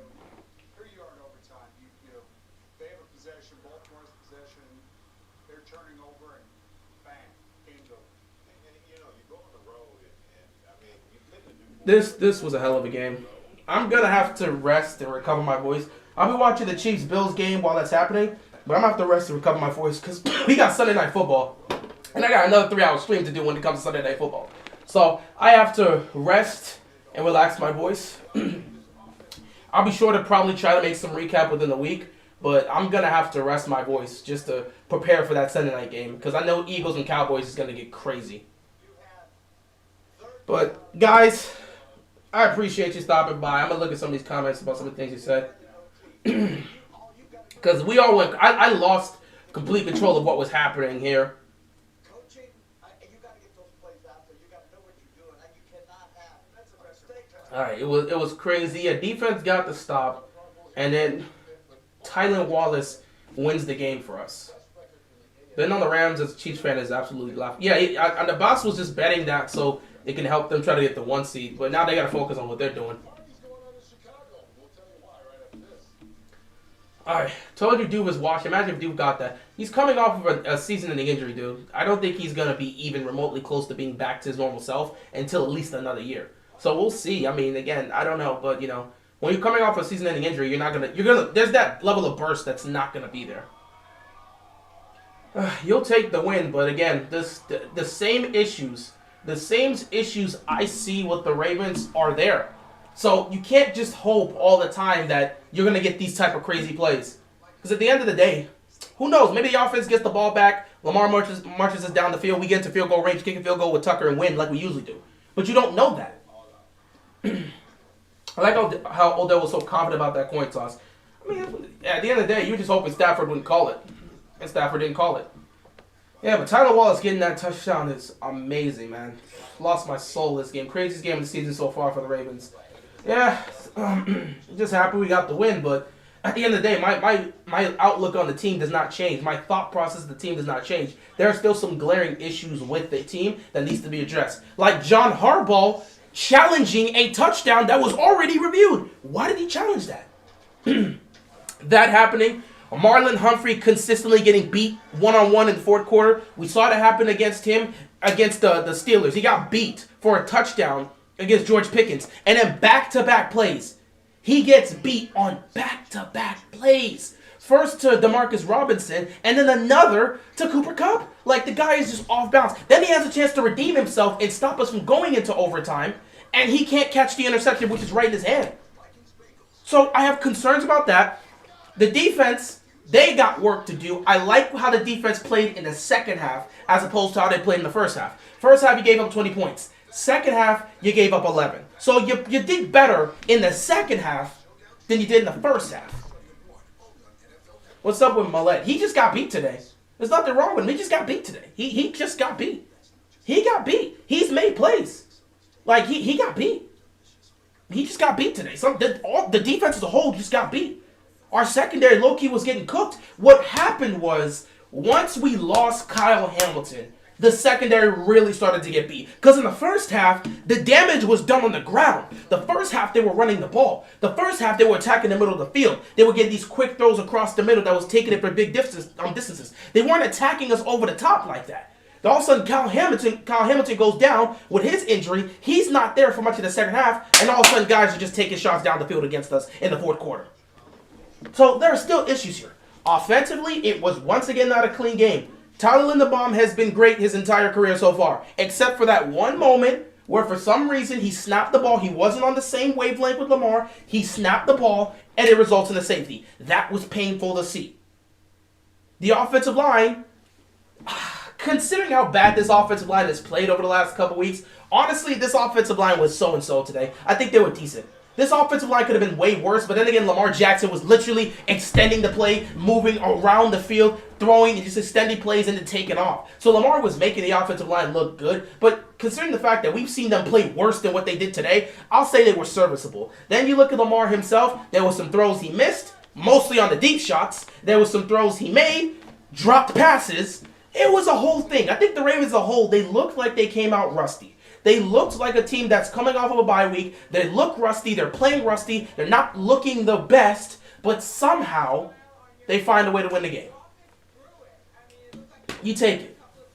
You take it. Rams made Marlon Humphrey work overtime today. You literally made him work overtime. If he catches that, it's over. They literally made this man work overtime. Crazy behavior.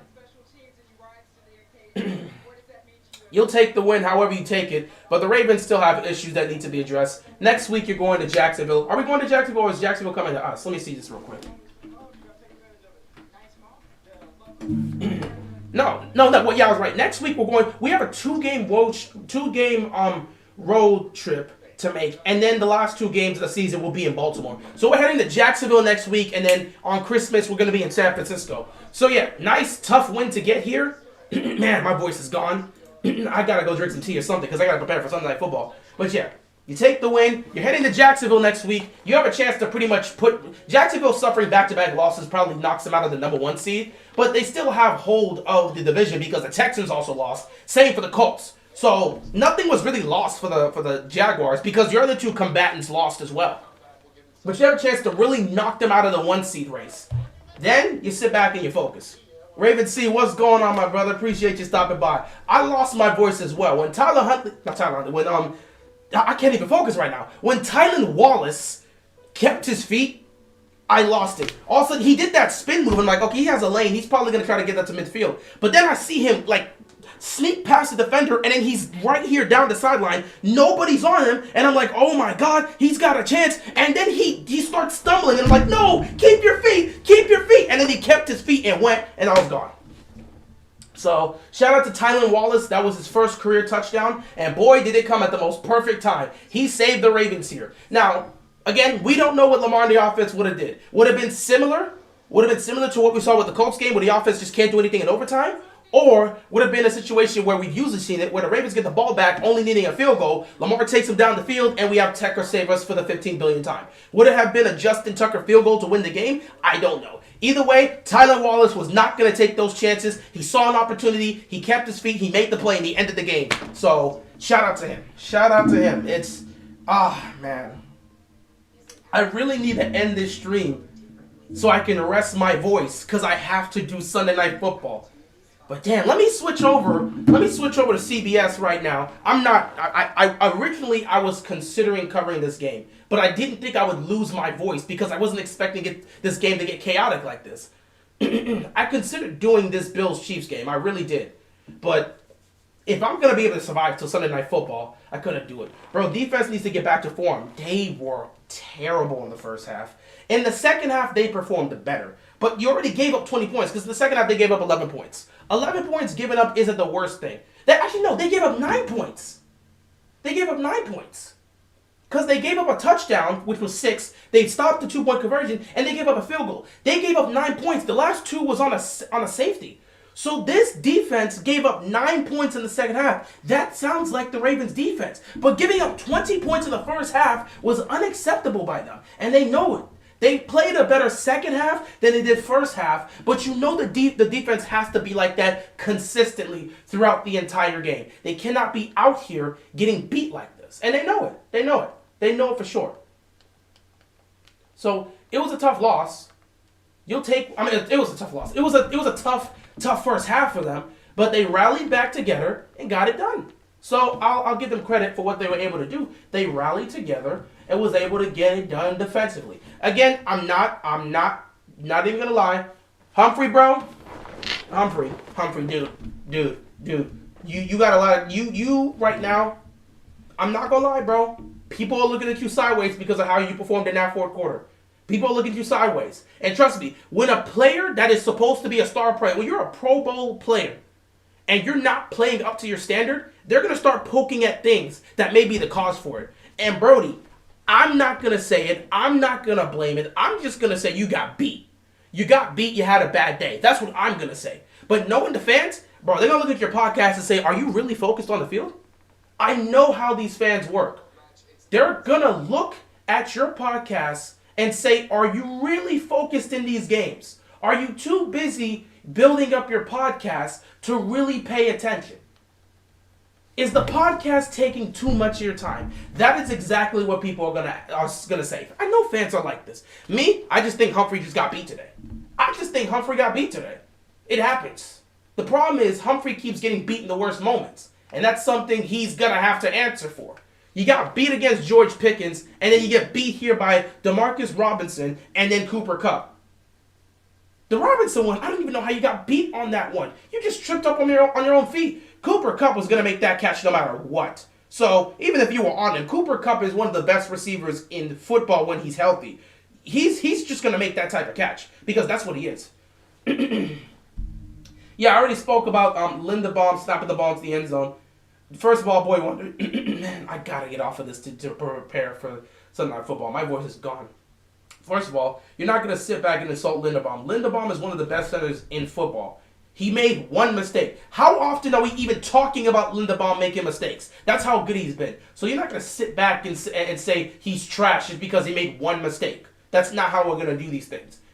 Players make mistakes all the time. And someone said Justin Jefferson just got injured again. That is crazy. He just got back from injury. Linderbaum is not trash. So we're not even gonna pretend that's the case. Oh, he slipped. It's slippery in Minnesota as well. Has it been raining all across? Wow. Are they in Minnesota? I don't know if they're in Minnesota or not.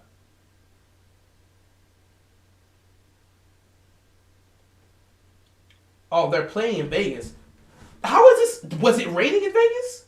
Did it rain in Vegas yesterday? Is it raining in Vegas today? Because they were in Vegas yesterday for the in-season tournament between the Lakers and the Pacers. I didn't see, when they were showing outside, I didn't see any weather that was showcasing that it was raining. Was it just raining today?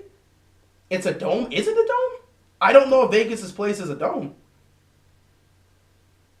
So, I don't know. So, again, you're saying it's Vegas. I don't know if it was raining. Again, I'm not sure. Either way, I hope he's okay. But guys, I really do have to end this here. Because if I don't end this here, I can't be here for Sunday Night Football. Because I won't have a voice to commentate for Sunday Night Football. So, I do appreciate you guys pulling up for this stream. I knew this game was going to be crazy. I knew it was going to be chaotic. I knew it was going to come down to the wire. But I didn't expect this. I really didn't. I legitimately didn't expect this. When we went 3 and out, and when we got the ball back and we needed the game-winning drive, I sat back and said, "Can Lamar get me one?" This is why I need Lamar to put on the Superman cape, and he did, thankfully.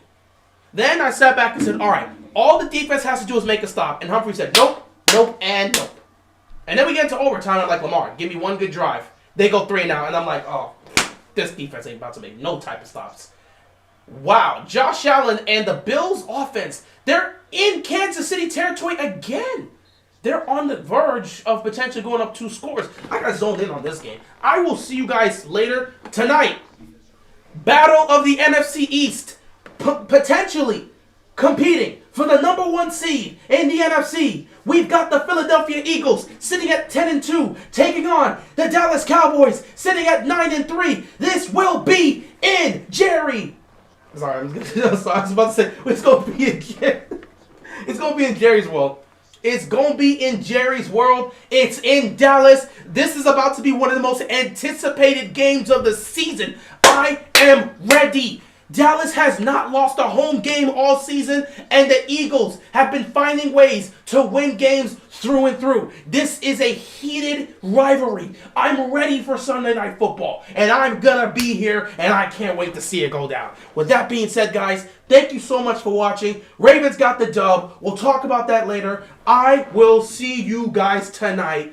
Take care. Stay safe. Wow, stay safe, yeah. Take care. Stay safe, and peace out.